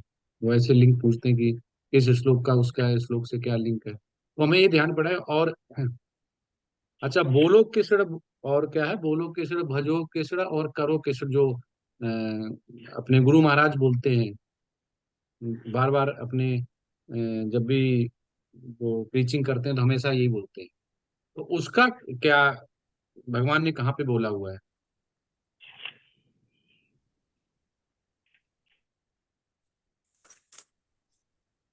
तो जब तक आप सोच लीजिए तो अगली प्रेजेंटेशन लेते हैं। माता जी अगली प्रेजेंटेशन लगवाइए। ग्रुप ए।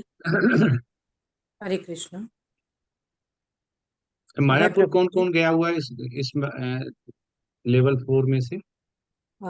प्रभु जी सुमन अग्रवाल माता जी, हम्म। और शायद मुग्धा माता जी भी। मुग्धा माता तो मुझे गई हैं, वो तो पहुंच गई कल। सुधा सुमन, माता जी भी गई है प्रभु जी, सुधा माता जी, सुधा सुधा सुधा श्रीधरन माता। माता जी। जी। अच्छा, तीनों का इनिशिएशन का फॉर्म भरा हुआ था पहले? अ, सुमन अग्रवाल माता जी का भरा हुआ है, सुधा श्रीधरन माता जी का नहीं है। और तीसरा कौन था? हाँ, ये मुग्धा माता जी का भी भरा। मुग्धा। अच्छा, ठीक। जी। ठीक है, स्टार्ट करिए अगला। जी प्रभु जी, अभय प्रभु जी को होस्ट बने।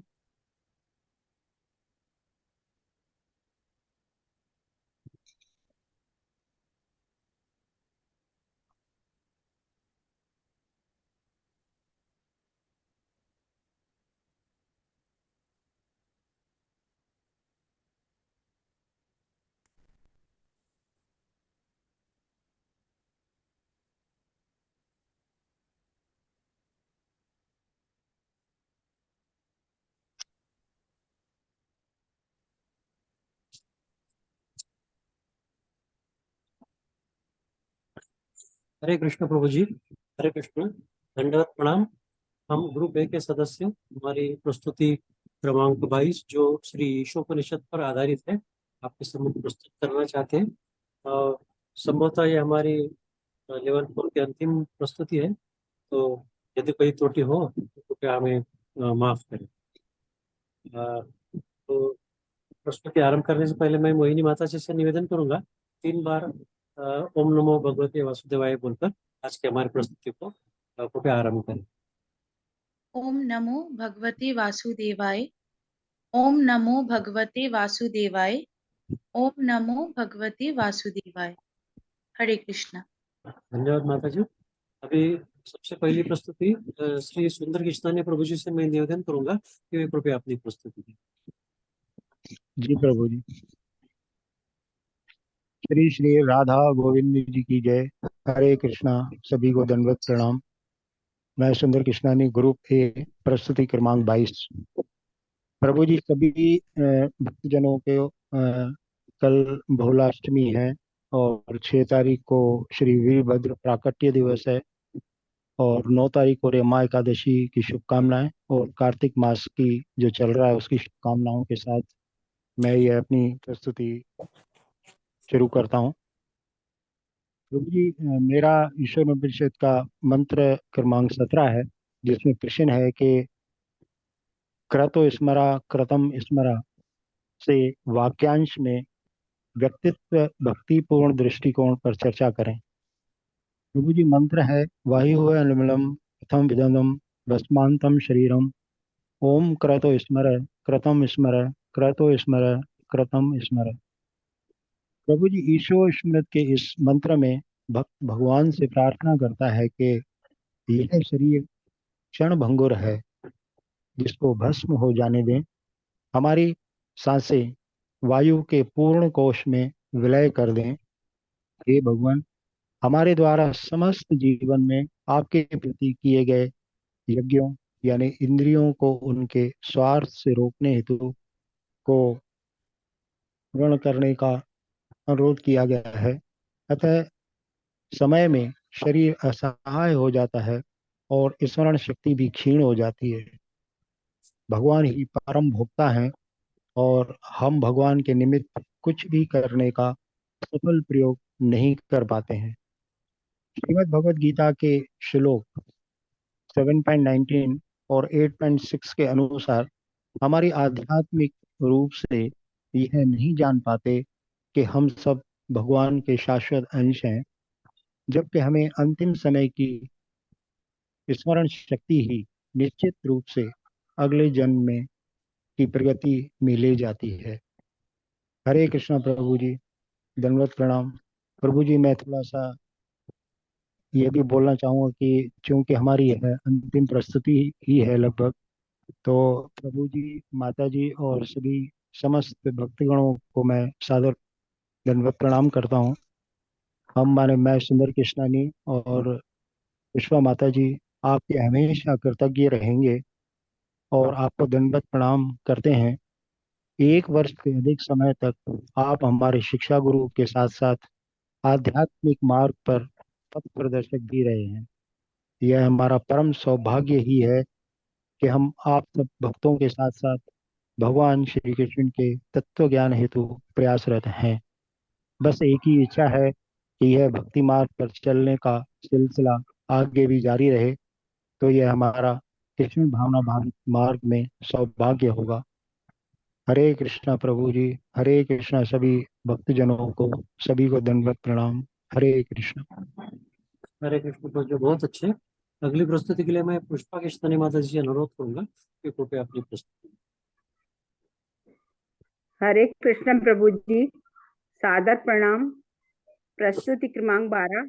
मेरा प्रश्न इस प्रकार है, मंत्र 17 श्लोक और तात्पर्य के संदर्भ में स्पष्ट करें कि मृत्यु के समय भक्तों की स्थिति निर्विशेष विशेषवादियों की स्थिति से श्रेष्ठ क्यों है। मेरा उत्तर इस प्रकार है, उपरोक्त मंत्र क्रमांक 17 में भक्त श्री भगवान के प्रति प्रार्थनारत है कि उसे समस्त प्रकार से भगवान के प्रति किए गए कार्यों का स्मरण भगवान को कराएं। हम भक्तों की स्थिति निर्विशेषवादियों की स्थिति से बहुत अधिक रूप से श्रेष्ठ होती है। हमें जो भी सुविधाएं मिलती है वे निर्विशेषवादियों को नहीं मिल पाती है, क्योंकि वे भगवान के ब्रह्म ज्योति पक्ष के प्रति अनुरक्त रहते हैं और उससे बंध नहीं पाते, और वे श्री भगवान के अस्तित्व को स्वीकार नहीं करते हैं। उनका विश्वास नहीं होता। वे हमेशा भक्तिमय सेवा को व्यवसाय समझकर जादूगरी से तर्क वितर्क करते हैं। उनका प्रयास निरर्थक होता है। इसकी पुष्टि श्रीमद् भगवद गीता के 12वें अध्याय के 5वें श्लोक में की गई है। हमें भगवान के अस्तित्व में अर्च विग्रह रूप में विश्वास करके भक्ति अग्रसर रहना चाहिए। हरे कृष्ण प्रभु जी, सादर प्रणाम। हरे कृष्ण सभी को।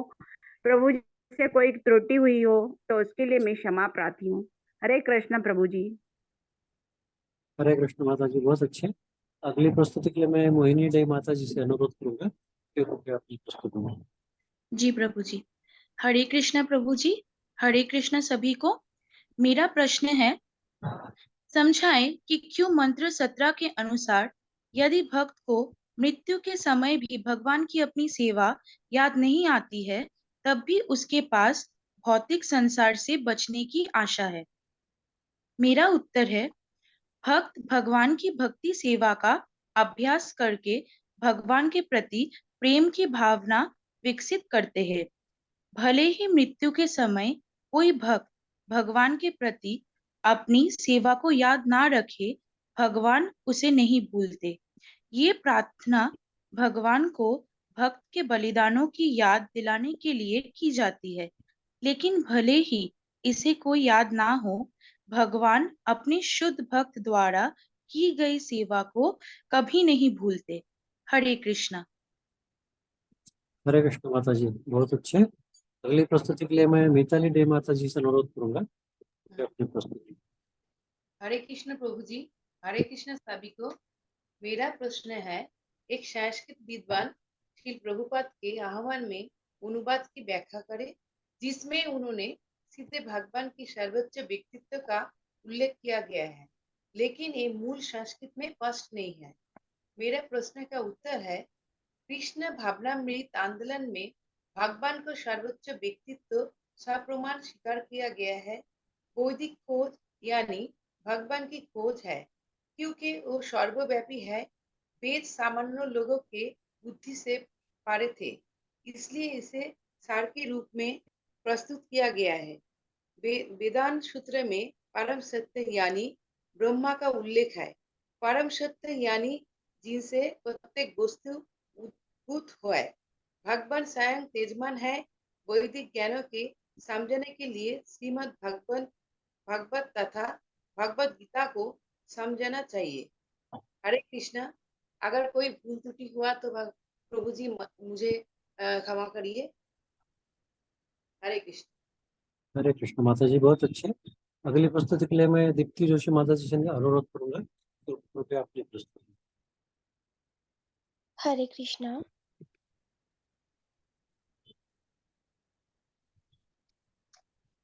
ईशावास्यम् इदं सर्वं यत् किञ्च जगत्यां जगत् तेन त्यक्तेन भुञ्जिता मा गृधः कस्य स्वीधनम्।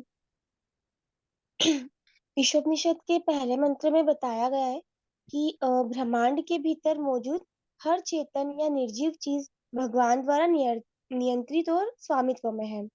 इसीलिए व्यक्ति को केवल उन्हीं चीजों को स्वीकार करना चाहिए जो उसके लिए आवश्यक है, जो उसके हिस्से के रूप में अलग रखी गई है, और अन्य चीजों को स्वीकार नहीं करना चाहिए, यह अच्छी तरह से जानते हुए कि वह किसकी है। कृष्ण भावना भावित भक्त अच्छी तरह से जानते हैं कि भौतिक संसार भगवान की पूरी व्यवस्था द्वारा सभी जीवित प्राणियों के लिए जीवन की सभी आवश्यकताओं को पूरा करने के लिए बनाया गया। बिना एक दूसरे के जीवन या अधिकारों का अतिक्रमण किए यह संपूर्ण व्यवस्था प्रत्येक व्यक्ति को उसकी वास्तविक आवश्यकताओं के अनुसार धन का उचित कोटा प्रदान करती है, और इस प्रकार हर कोई सादा जीवन और उच्च विचार के सिद्धांत के अनुसार शांति से रह सकता है।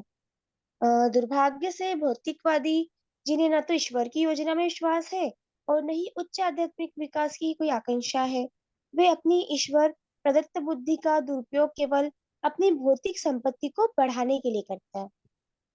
वे अपनी भौतिक स्थिति को आगे बढ़ाने के लिए कई प्रणालियां जैसे पूंजीवाद और भौतिकवादी साम्यवाद तैयार करते हैं। उन्हें ईश्वर के नियमों या किसी उच्च लक्ष्य में कोई दिलचस्पी नहीं है। इंद्रिय तृप्ति के लिए अपनी असीमित इच्छाओं को पूरा करने के लिए हमेशा उत्सुक रहता है, और वे अपने साथी प्राणियों का शोषण करने की क्षमता से विशिष्ट होता है। हरे कृष्णा। हरे कृष्ण माता जी, बहुत अच्छे। अगली प्रस्तुति के लिए मैं पूनम शर्मा माता जी से अनुरोध करूंगा, तो कृपया अपनी प्रस्तुति।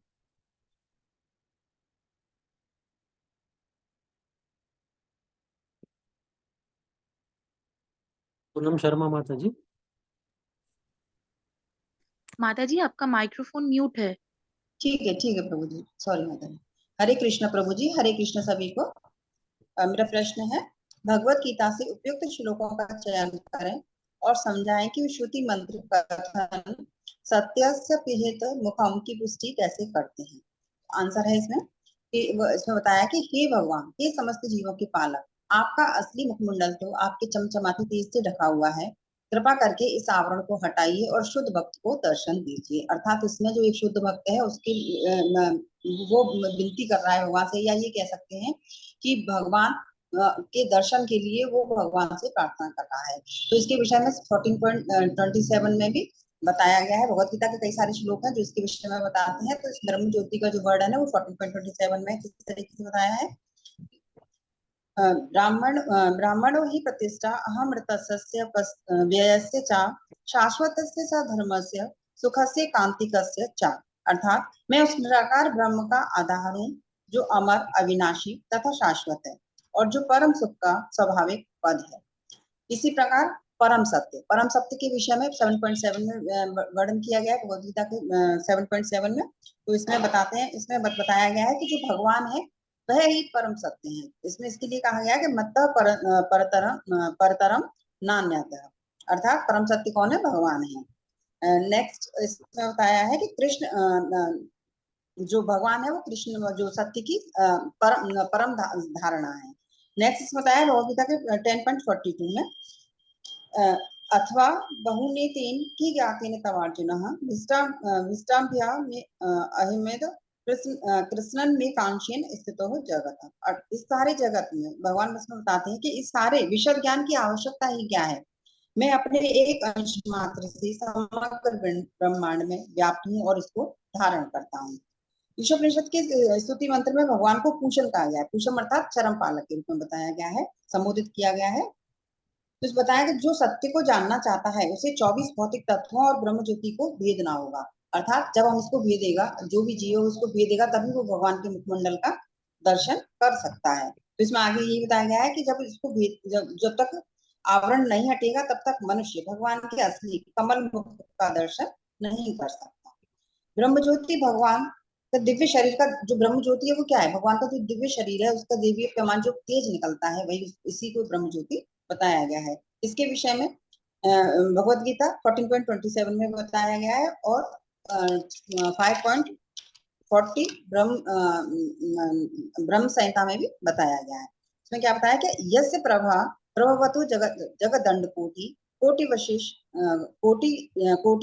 विशेष वसुधादि विभूति भिन्नम तद ब्रह्मा निष्कलम मनंत अवशेष भूतम गोविंदम आदि पुरुषम तम अहम भजामि। अर्थात लाखों करोड़ों ब्राह्मणों में से असंख्य ग्रह हैं, ब्रह्मांडों में असंख्य ग्रह हैं और इनमें से प्रत्येक ग्रह अपनी विराट संरचना के कारण एक दूसरे से भिन्न हैं। ये सारे ग्रह ब्रह्म ज्योति के एक कोने में स्थित हैं। ये ब्रह्म ज्योति उन पूर्ण पुरुषोत्तम भगवान गोविंद की केवल शारीरिक प्रणय मात्र है जिनकी मैं पूजा करता हूँ। अर्थात भगवान से प्रार्थना की है कि वे इस तेज को हटाएं जिससे उनके वास्तविक मुख का दर्शन किया जा सके। अर्थात इसमें यही बताया गया है कि जो भगवान है उनसे जो निकलने वाली ज्योति है, जो दीप्तियमान जो ज्योति यानी कि जो तेज है, ब्रह्म जो तेज है, उसको जब भगवान हटाएंगे तभी हम उनके कमल मुख का दर्शन कर सकते हैं। और एट लास्ट यही कहेंगे कि वासुदेवाय सर्वम इति, अर्थात जो वासुदेव है वही सभी कुछ संसार में सर्वव्याप्त सर्वभौम सब कुछ जो है वो भगवान ही है। इसी के साथ मेरी प्रेजेंटेशन समाप्त होती है। आज प्रभु जी हमारी अंतिम प्रेजेंटेशन है। हमने आपसे बहुत कुछ सीखा। हम प्रभु जी से, आपसे और जितने भी भक्तगण हैं जिनसे हम जुड़े हुए हैं उन सभी का हम धन्यवाद करते हैं। प्रभु जी जो भी गलतियां हैं उनके लिए क्षमा प्रार्थी है। हरे कृष्ण। हरे कृष्ण माता जी, बहुत अच्छे। अगली प्रस्तुति के लिए मैं त्रिलोकीनाथ प्रभु जी से निवेदन करूंगा, तो 1 रुपये अपनी प्रस्तुति। हरे कृष्णा प्रभु जी। प्रभु जी मेरा प्रश्न है, श्रील प्रभुपाद परिचय में लिखते हैं, यह कृष्ण भावना अमृत आंदोलन पूरी तरह से वैदिक सिद्धांतों से अधिकृत है। श्री ईशोपनिषद के मंत्रों और अभिप्रायों के संदर्भ में उदाहरण दे कि कैसे कृष्ण भावना अमृत आंदोलन के दर्शन और अभ्यास वैदिक सिद्धांतों द्वारा अधिकृत है। उत्तर यह है, श्रील प्रभुपाद परिचय में कृष्ण भावना अमृत आंदोलन वैदिक सिद्धांतों द्वारा पूर्णतः प्रमाणित एवं अधिकृत है। चूंकि कृष्ण भावना अमृत में हमारे ज्ञान का स्रोत प्रत्यक्ष भगवद गीता है जो सीधे श्री कृष्ण से आई है। श्री कृष्ण जो भी कहते हैं हम स्वीकार करते हैं, यही कृष्ण भावना अमृत है। श्रील प्रभुपाद हमें यह बताते हैं कि कृष्ण भावना अमृत आंदोलन में ज्ञान को सर्वोच्च अधिकारी श्री कृष्ण से ग्रहण करते हैं। इस आंदोलन में रत व्यक्ति का इंद्रियों को उनके स्वार्थ से रोकना है ताकि जीवन काल के दौरान भगवान की सेवा में लगाकर इस कला को सीखना होता है। मनुष्य मृत्यु के समय ऐसे अभ्यास के फलों का सदुपयोग कर सकता है। मंत्र 15 से 18 के अनुसार ईश्वर से प्रार्थना किया गया है, जिसमें मानव या बद्ध जीव अपने जीवन का सार समझ सके। समस्त संसार की उत्पत्ति ब्रह्म के कारण ही है और ब्रह्म की पूर्णता, सत्यता व व्यापकता का समझ सके। हरे कृष्ण हरे कृष्ण कृष्ण कृष्ण हरे हरे, हरे राम राम राम हरे हरे। प्रभु जी, हमारा का चूंकि यह अंतिम प्रेजेंटेशन है और मैं इसके संदर्भ में कुछ आभार प्रकट करना चाहता हूँ। आज्ञा हो तो हम तक करें प्रभु जी। हरे कृष्ण प्रभु जी। हरे कृष्णा प्रभु जी। आभार कुछ है हम तब प्रकट करना चाहते हैं। ठीक है प्रभु जी। मैं श्री श्री राधा गोविंद टेम्पल मंगलुरु का आभारी हूँ। श्री शील पदपाद की जय। श्रील भक्ति सिद्धांत ठाकुर सरस्वती की जय। हम विशेष रूप से आभारी हैं श्री नामा निष्ठादास प्रभु जी को सादर चरण स्पर्श विशेष आभारी हूँ। श्री श्री राधा गोविंद टेम्पल के सभी माता जी एवं प्रभु जी का आभारी हूँ। मैं श्री सुधाकर प्रभु जी का तो विशेष रूप से आभारी हूँ। मैं हर्षा माता जी का भी विशेष रूप से आभारी हूँ। सभी वैष्णवों को सादर चरण स्पर्श सभी का आभारी हूँ। अंत में प्रभु जी, अगर हमसे कोई लिखने या बोलने में कोई गलती हुई हो तो हम क्षमा चाहते हैं और हमारा मार्ग प्रशस्त करने की कृपा करें। हरे कृष्ण प्रभु जी। हरे कृष्ण कृष्ण कृष्ण हरे हरे, हरे राम राम राम हरे हरे। हरे कृष्णा प्रभु जी। हरे कृष्ण। बहुत अच्छे प्रभु जी। अगली प्रस्तुति मेरी है। मेरा प्रश्न है, विशिष्ट ग्रंथों के उपयुक्त संदर्भ के साथ भगवद गीता अध्याय 13 और श्री ईशोपनिषद मंत्र 10 में ज्ञान की 18 वस्तुओं की प्रभुपाद की व्याख्या की तुलना करें। तो प्रभु जी, यहाँ पर भगवद गीता अध्याय 13 में जो ज्ञान के लक्षण बताए गए हैं, उसमें पहले बताया गया है कि धर्मात्मा का स्वांग नहीं करना है। इसी को मिला जुला जो है श्री ईशोपनिषद के 10वें मंत्र में बताया गया है कि हमें विनम्रता रखनी। विनम्रता एक ज्ञानी व्यक्ति का गुण बताया गया है। दूसरा अध्याय 13 भगवद गीता में बताया गया है कि हमें दूसरों को परेशान नहीं करना है। इसी के मिला जुला फिर से श्री ईशोपनिषद के 10वें मंत्र में बताया गया है कि हमें अहिंसा रखनी है, दम्भहीनता, सहिष्णुता, ये सारे ज्ञानी व्यक्तियों के गुण जो अध्याय 13 में बताए गए भगवद गीता के, वे सब के सब श्री ईशोपनिषद के 10वें मंत्र में श्री प्रभुपाद द्वारा बताए गए हैं। और इसके शेष जो भी है वो सब अज्ञान है, ऐसा भी बताया गया है। तो ये इसका मतलब भगवद गीता और श्री ईशोपनिषद एक दूसरे का आईना जैसा बताया है कि जो भगवद गीता के अध्याय 13 में बताया गया है ज्ञानियों के बारे में, वही श्री ईशोपनिषद के 10वें मंत्र में बताया गया है। तो हमें हमारे दैनिक जीवन में इसको आत्मसात करके हमारे भगवत धाम की यात्रा जो है वो आसान करनी है। तो इसी के साथ हम हमारी प्रस्तुति को विराम देते हैं और मैं मोहिनी देवी माता जी से अनुरोध करूंगा कि कृपया वैष्णव मंत्र के साथ हमारी आज की प्रस्तुति को विराम दें। जी प्रभु जी। वंशकल्पतरुभ्यश्च कृपा सिन्धुवैव च पतितानां पावनेभ्यो वैष्णवेयो नमो नमः। अनंत कोटि वैष्णववृंद की जय। श्रील प्रभुपाद जी की जय। हरे कृष्णा। हरे कृष्ण प्रभु जी।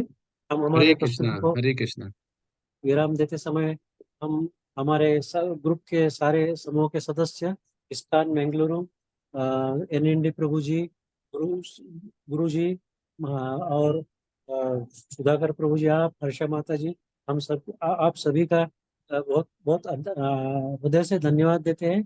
एक साल कैसे बीत गया पता ही नहीं चला और इस दौरान हमने श्री भगवद गीता, श्री ईशोपनिषद, भक्ति रसामृत सिंधु, जो कि अन्यथा हमें देखने को या पढ़ने को भी मिलता नहीं था, उसके बारे में जानने की हमें आप लोगों की वजह से ये हुई, एक सहूलियत हुई। और आपका ज्ञान के बारे में तो क्या कहने सर, सुधाकर प्रभु जी, आप तो धारा प्रवाह जो प्रवचन देते हैं वो हमें हमेशा हमारे स्मृति में रहेगा, हमारे सारे समूह में।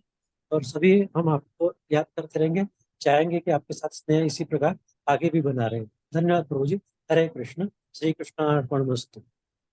यस प्रभु जी, बना रहेगा प्रभु जी। आप तो वैसे भी सभी लोग साधु संगा कर रहे हैं, तो सभी एक लेवल पे हैं, ना कोई आगे पीछे। अब जैसे जब हम किसी नाव पे बैठे होते हैं तो जिधर चप्पू चलाते हैं तो उधर वो आगे हो जाता है, जब वो हम चप्पू पीछे दे दें तो वो पीछे की तरफ पीछे बैठा हुआ आगे हो जाता है। तो ये आध्यात्म का हमारा एक जरिया है कि हम किसके निमित्त मात्र बनाते हैं, कैसे आगे बढ़ते हैं। तो ये सब हम लोग सब अल्टीमेट जाना कहाँ है, सभी का लक्ष्य एक ही है, भगवत धाम जाना। कोई लेट जाएगा, कोई थोड़ा और लेट जाएगा, कोई पहले जाएगा, कोई और जिसका बचा होगा उसके जितना भी जो भी अभी आया था ना कि स्मरण करते समय जैसा भी होगा वैसा आएगा। तो प्रभु जी आप लोग सभी बहुत अच्छे भक्त हैं। तो एनडी प्रभु जी हमेशा बोलते हैं कि लेवल 1 में जब मैं क्लास लेता था, लगभग पहली बार जब क्लास ली तो 280 या 290 डिवोटी फर्स्ट डे आए। सेकंड डे 5% डेली करते हैं, तो 3 4 5 क्लास तक आधे रह जाते हैं। उसके बाद जो रह जाता है वो ही भगवान का भक्त होता है। तो ऐसा एनडी प्रभु जी ने बताया था कि जो बच जाता है वो लास्ट तक रहता है। लेकिन आप लोग लेवल 1 छोड़िए, उसके बाद भी फिल्टर होके बचे, तो मतलब आपने भगवान की प्रत्यक्ष रूप से सेवा किसी न किसी जन्म में की होगी, तभी इतने आगे आए हैं जहां पर आपने भगवान की लीला बाड़ी। अब आगे बढ़ेंगे तो आपको श्रीमद् भागवतम जैसे भक्ति वैभव में श्रीमद् भागवतम अल्टीमेट बोला गया कि सार क्या है, श्रीमद् भागवतम अल्टीमेट भगवत धाम जाने के लिए। जैसे कोई रेसिपी बनाते हैं, कोई हम किचन में कुछ बनाते हैं तो उसका भी अल्टीमेट कुछ होता है ना कि नमक इतना पड़ेगा इतना पड़ेगा। तो जो भगवत धाम जाने के लिए भागवतम जब हम पढ़ते हैं तो भगवान की पूरी ही शक्ति, पूरी ही एनर्जी, पूरा ही लीला वाणी पूरा कंप्लीट हो जाता है। कंप्लीट जैसे बोलते हैं कि एजुकेशन मेटलिस्टिक से आध्यात्म में ये है पूरी डिग्री, जिसमें कि भगवत धाम जाएंगे और क्या क्या करेंगे कैसे करेंगे वहां पहुंच जाते हैं। तो प्रभु जी आप लोग भी हमें भी आप ही लोगों के द्वारा सैटरडे को हम काफी करते हैं आपका साधु संग। कितने लोगों से मिलते हैं, अलग अलग तरह से प्रेजेंटेशन देते हैं, कितनी तरह की हम स्पिरिचुअल जो जर्नी है वो देखते हैं कि अभय कुलकर्णी प्रभु जी कुछ अलग तरह से बोल रहे हैं, भगवान की भाषा को कुछ और बोल रहे हैं कुछ अलग तरह से। तो बड़ा आनंद आता है कि हमें लर्निंग मिलती है, क्योंकि ये लर्निंग हम कभी नहीं बोल सकते हम कंप्लीट हैं, हमने सब कुछ सीख लिया। भगवान को हम अब कलयुग में तो बिल्कुल ही नहीं समझ सकते हैं, हम इतने अल्प बुद्धि और अल्प ज्ञानी और अल्प समय है हमारे पास, हम नहीं समझ सकते। तो इसीलिए कृष्ण को समर्पण जो बोला गया, जो आपकी प्रेजेंटेशन का अगर सार देखा जाए कि ये होता है कृष्ण को समर्पण। और कृष्ण को जो समर्पण कर देता है, भाव समझ जाता है, कृष्ण उसकी समर्पणता ले लेता है, फिर उसका भार उसके ऊपर रह जाता है। फिर हमें सोचने की जरूरत नहीं क्या होगा। अभी मैं बताता हूँ, कल परसों कल रात में, हाँ कल रात में 11:23 पे अर्थक्वेक आया था यहाँ पे उत्तराखंड में। 5.6 रिक्टर के स्केल पे था। मैं सो रहा था, ठीक है, तो मुझे नहीं पता, सोते हुए पे पता चला कि कुछ हो रहा है। मैं उठ गया तो मेरा बेटा नहीं उठा, मैंने उठाया तो वो कह रहा कि पता कैसे, वो तो नींद में था। उसने इतनी जल्दी बोला कि उसने स्कूल की यूनिफॉर्म वाले शूज पहन लिए और बाहर खड़ा हो गया कि सुबह हो गई, शायद स्कूल जाना होगा, वो सुबह वाला समझा। तो ये क्या होता है, हमारा जो कॉन्शियस और सब कॉन्शियस होते, तो उसमें और हमारे उठने में फर्क ये था कि मेरा कॉन्शियस और सबकॉन्शियस माइंड भगवान के लिए था कि शाम को हमने दामोदर अष्टकम करके सोया, भगवान का पाठ करके सोया, गीता का पाठ करके, तो मेरा कॉन्शियस और सबकॉन्शियस अलाइन हो चुका था। तो कुछ भी हरकत हुई तुरंत पता चल गया। वो बच्चा है वो अभी इतना कॉन्शियस नहीं, तो इसलिए मैं समझाना चाह रहा हूँ कि हम कैसे जागृत होते हैं, हमें कैसे भगवान जागृत करता है, हमारी कैसे कॉन्शियस और सबकॉन्शियस माइंड जो है वो दोनों अलाइन हो जाते हैं। जब भगवान के हम समर्पण कर देते हैं तो भगवान हमारी रक्षा करता है। तो इसलिए हमें ये नहीं सोचना चाहिए कि हम भगवान की कर रहे हैं, हमारा टाइम जा रहा है तो भगवान हमारी नहीं करेगा। आपको केवल विश्वास रखना पड़ेगा, आप उसको सौंप के देखिए।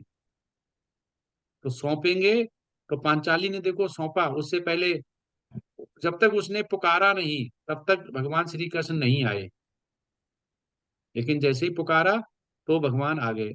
तो हमें असहाय बनना पड़ेगा। हम सोचेंगे नहीं, हमें सब कुछ आता है, हमारे पास पैसा है, मनी है, ज्ञान है, हमारे पास सब कुछ है, तो भगवान कहेगा सब कुछ है फिर रखिए अपने पास।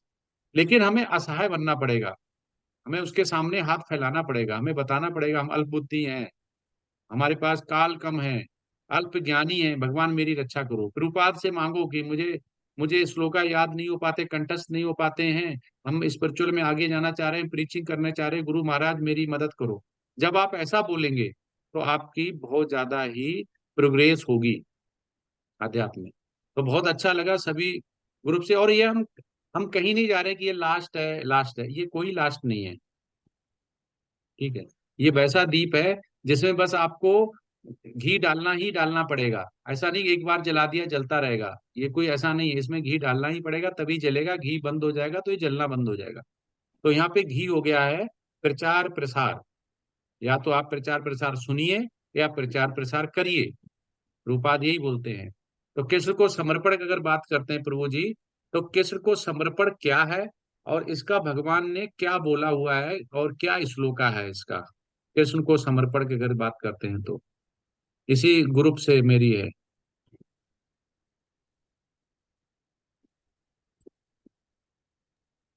प्रभु जी भोक्तारम यज्ञ तपसा 5.29 क्या है पूरा? कृष्ण को समर्पण। भोक्तारम भोक्तारम यज्ञ तपसाम सर्वलोक महेश्वरम सुहृदयम सर्वभूतानाम सुहृदयम सर्वभूतानाम सर्वलोक, एक मिनट, सुहृदयम सर्वभूतानाम शादिमाम शांतिम रक्षति। जी जी, कृष्ण का अर्थात समर्पण, कृष्ण का समर्पण। क्वेश्चन ये, कृष्ण को समर्पण, हम आज कलयुग में बैठे हुए कृष्ण को समर्पण करने का क्या मीनिंग है और इसका क्या श्लोका है? प्रभु जी हरे कृष्णा 6 प्रभु जी। छठे अध्याय के लास्ट श्लोक में भी जी शायद योगी नाम, ऐसा जी भगवान योगी नाम, वो तो योगी के लिए बताया, योगी नाम। हरे कृष्णा प्रभु जी।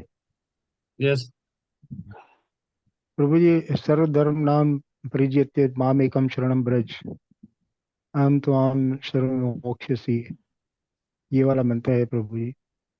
हाँ बिल्कुल सही प्रभु जी ने बताया है। सर्वधर्मान परित्यज्य मामेकम शरणं व्रजा अहम त्वं सर्व पापेभ्यो मोक्षाश्रय महासुचा। ये होता है भगवान को समर्पण करने का। समस्त प्रकार के धर्म है उनका क्या कर दो, परित्याग करो जो आपने अपने लिए बना रखे हैं। ये हमारा धर्म है, ये हमारा रिलीजन है, हम ऐसा करेंगे, सुबह ये करेंगे, शाम को ये करेंगे, दीपावली को ये करेंगे, होली को ये करेंगे। मैं समस्त पापों से तुम्हारा उद्धार कर दूंगा, डरो मत, ये भगवान बोलते हैं। ये है। अब अब ये आता है, तो अगर हम ये बात करें कर्म कांड और भगवान की सर्व धर्म ने परित्यज्य, तो ऐसा कौन सा धर्म आपको लगता है जो कि लगता तो हमें ये है कि हम भगवान के लिए कर रहे हैं, ठीक है, लेकिन वो भगवान के लिए होता नहीं। तो ऐसा कौन सा त्योहार या कैसा कर्म कांड या भगवान की पूजा आपको याद आती है जो कि लगेगा कि हम भगवान के लिए कर रहे हैं लेकिन है नहीं भगवान के लिए? ऐसा कोई एग्जाम्पल देना चाहेंगे?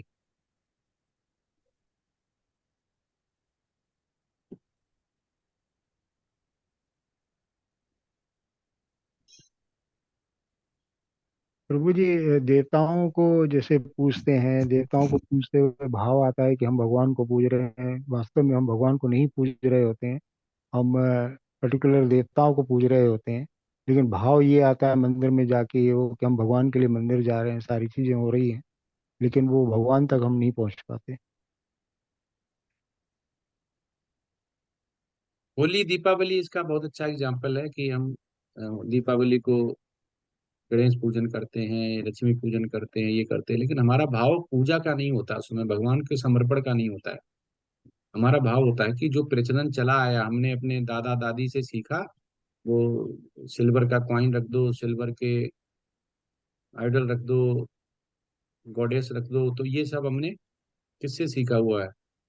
और कि हम ऐसा देखते चले आए, हमारे रिलीजन में ऐसा, इसलिए हम कर रहे हैं। उसके पीछे भाव कुछ नहीं है, भाव ये रहता है कि बस भगवान हमारी अच्छी होली हो जाए, अच्छी दीपावली हो जाए, बस अच्छे घर आ जाओ, अगली बार अच्छे आना और अच्छा हमारा गुजरे बस ये।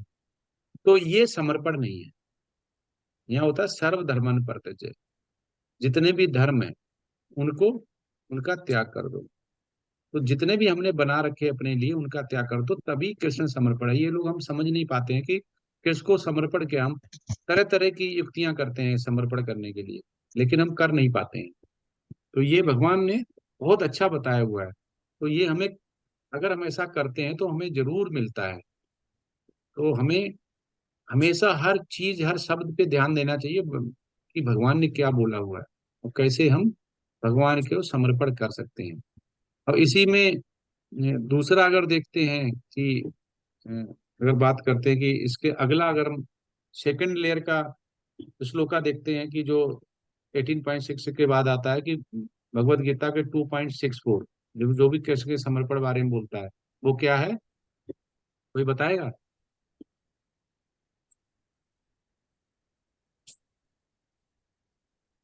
वो वो प्रभु टू जी पॉइंट 2 2.64 वो बोलते हैं कि जितने भी आपके राग द्वेष हैं, राग अनुरागे द्वेष विमुक्ता, हाँ ये वाला, वो अपनी इंद्रियों को संयम कर लो, अपने बस में कर लो।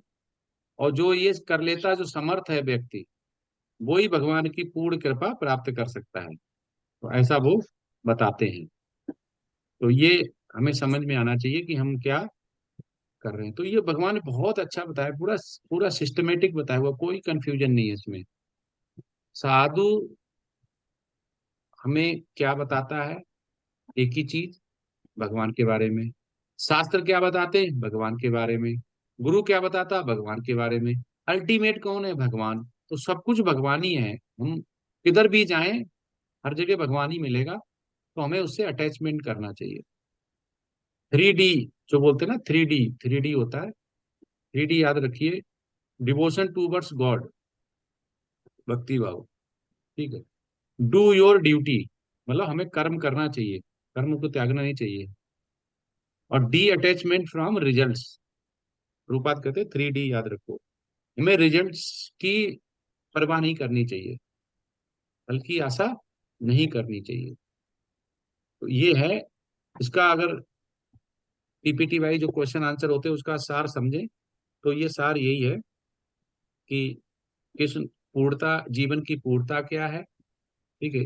इस उपनिषद का अगर 6 विभागों में बांटा जाए तो यही बताते हैं कि हमारा और भगवान का संबंध क्या है, और हम कैसे भगवान को प्राप्त कर सकते हैं, जीवन की पूर्णता क्या है, कृष्ण को समर्पण कैसे कर सकते हैं, और हम भगवान को समर्पण करने के लिए क्या विधियां हैं।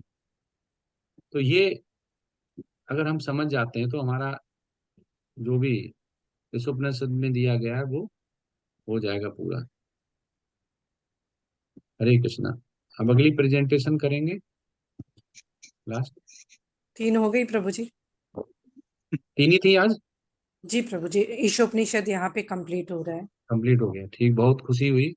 और आप लोग कभी भी मौका मिले, कोई भी क्लास हो, उसको जरूर ज्वाइन करिए। और मैं भी कृष्ण की कृपा बोल रहा हूँ, शायद हो सकता है सुबह में मॉर्निंग में निकल रहा हूँ मायापुर के लिए, मैसेज आया हुआ है प्रभु जी का, तो मैं निकलता हूँ। और मंडे को गुरु महाराज मॉर्निंग में मिलेंगे। कॉन्ग्रेचुलेशन प्रभु जी।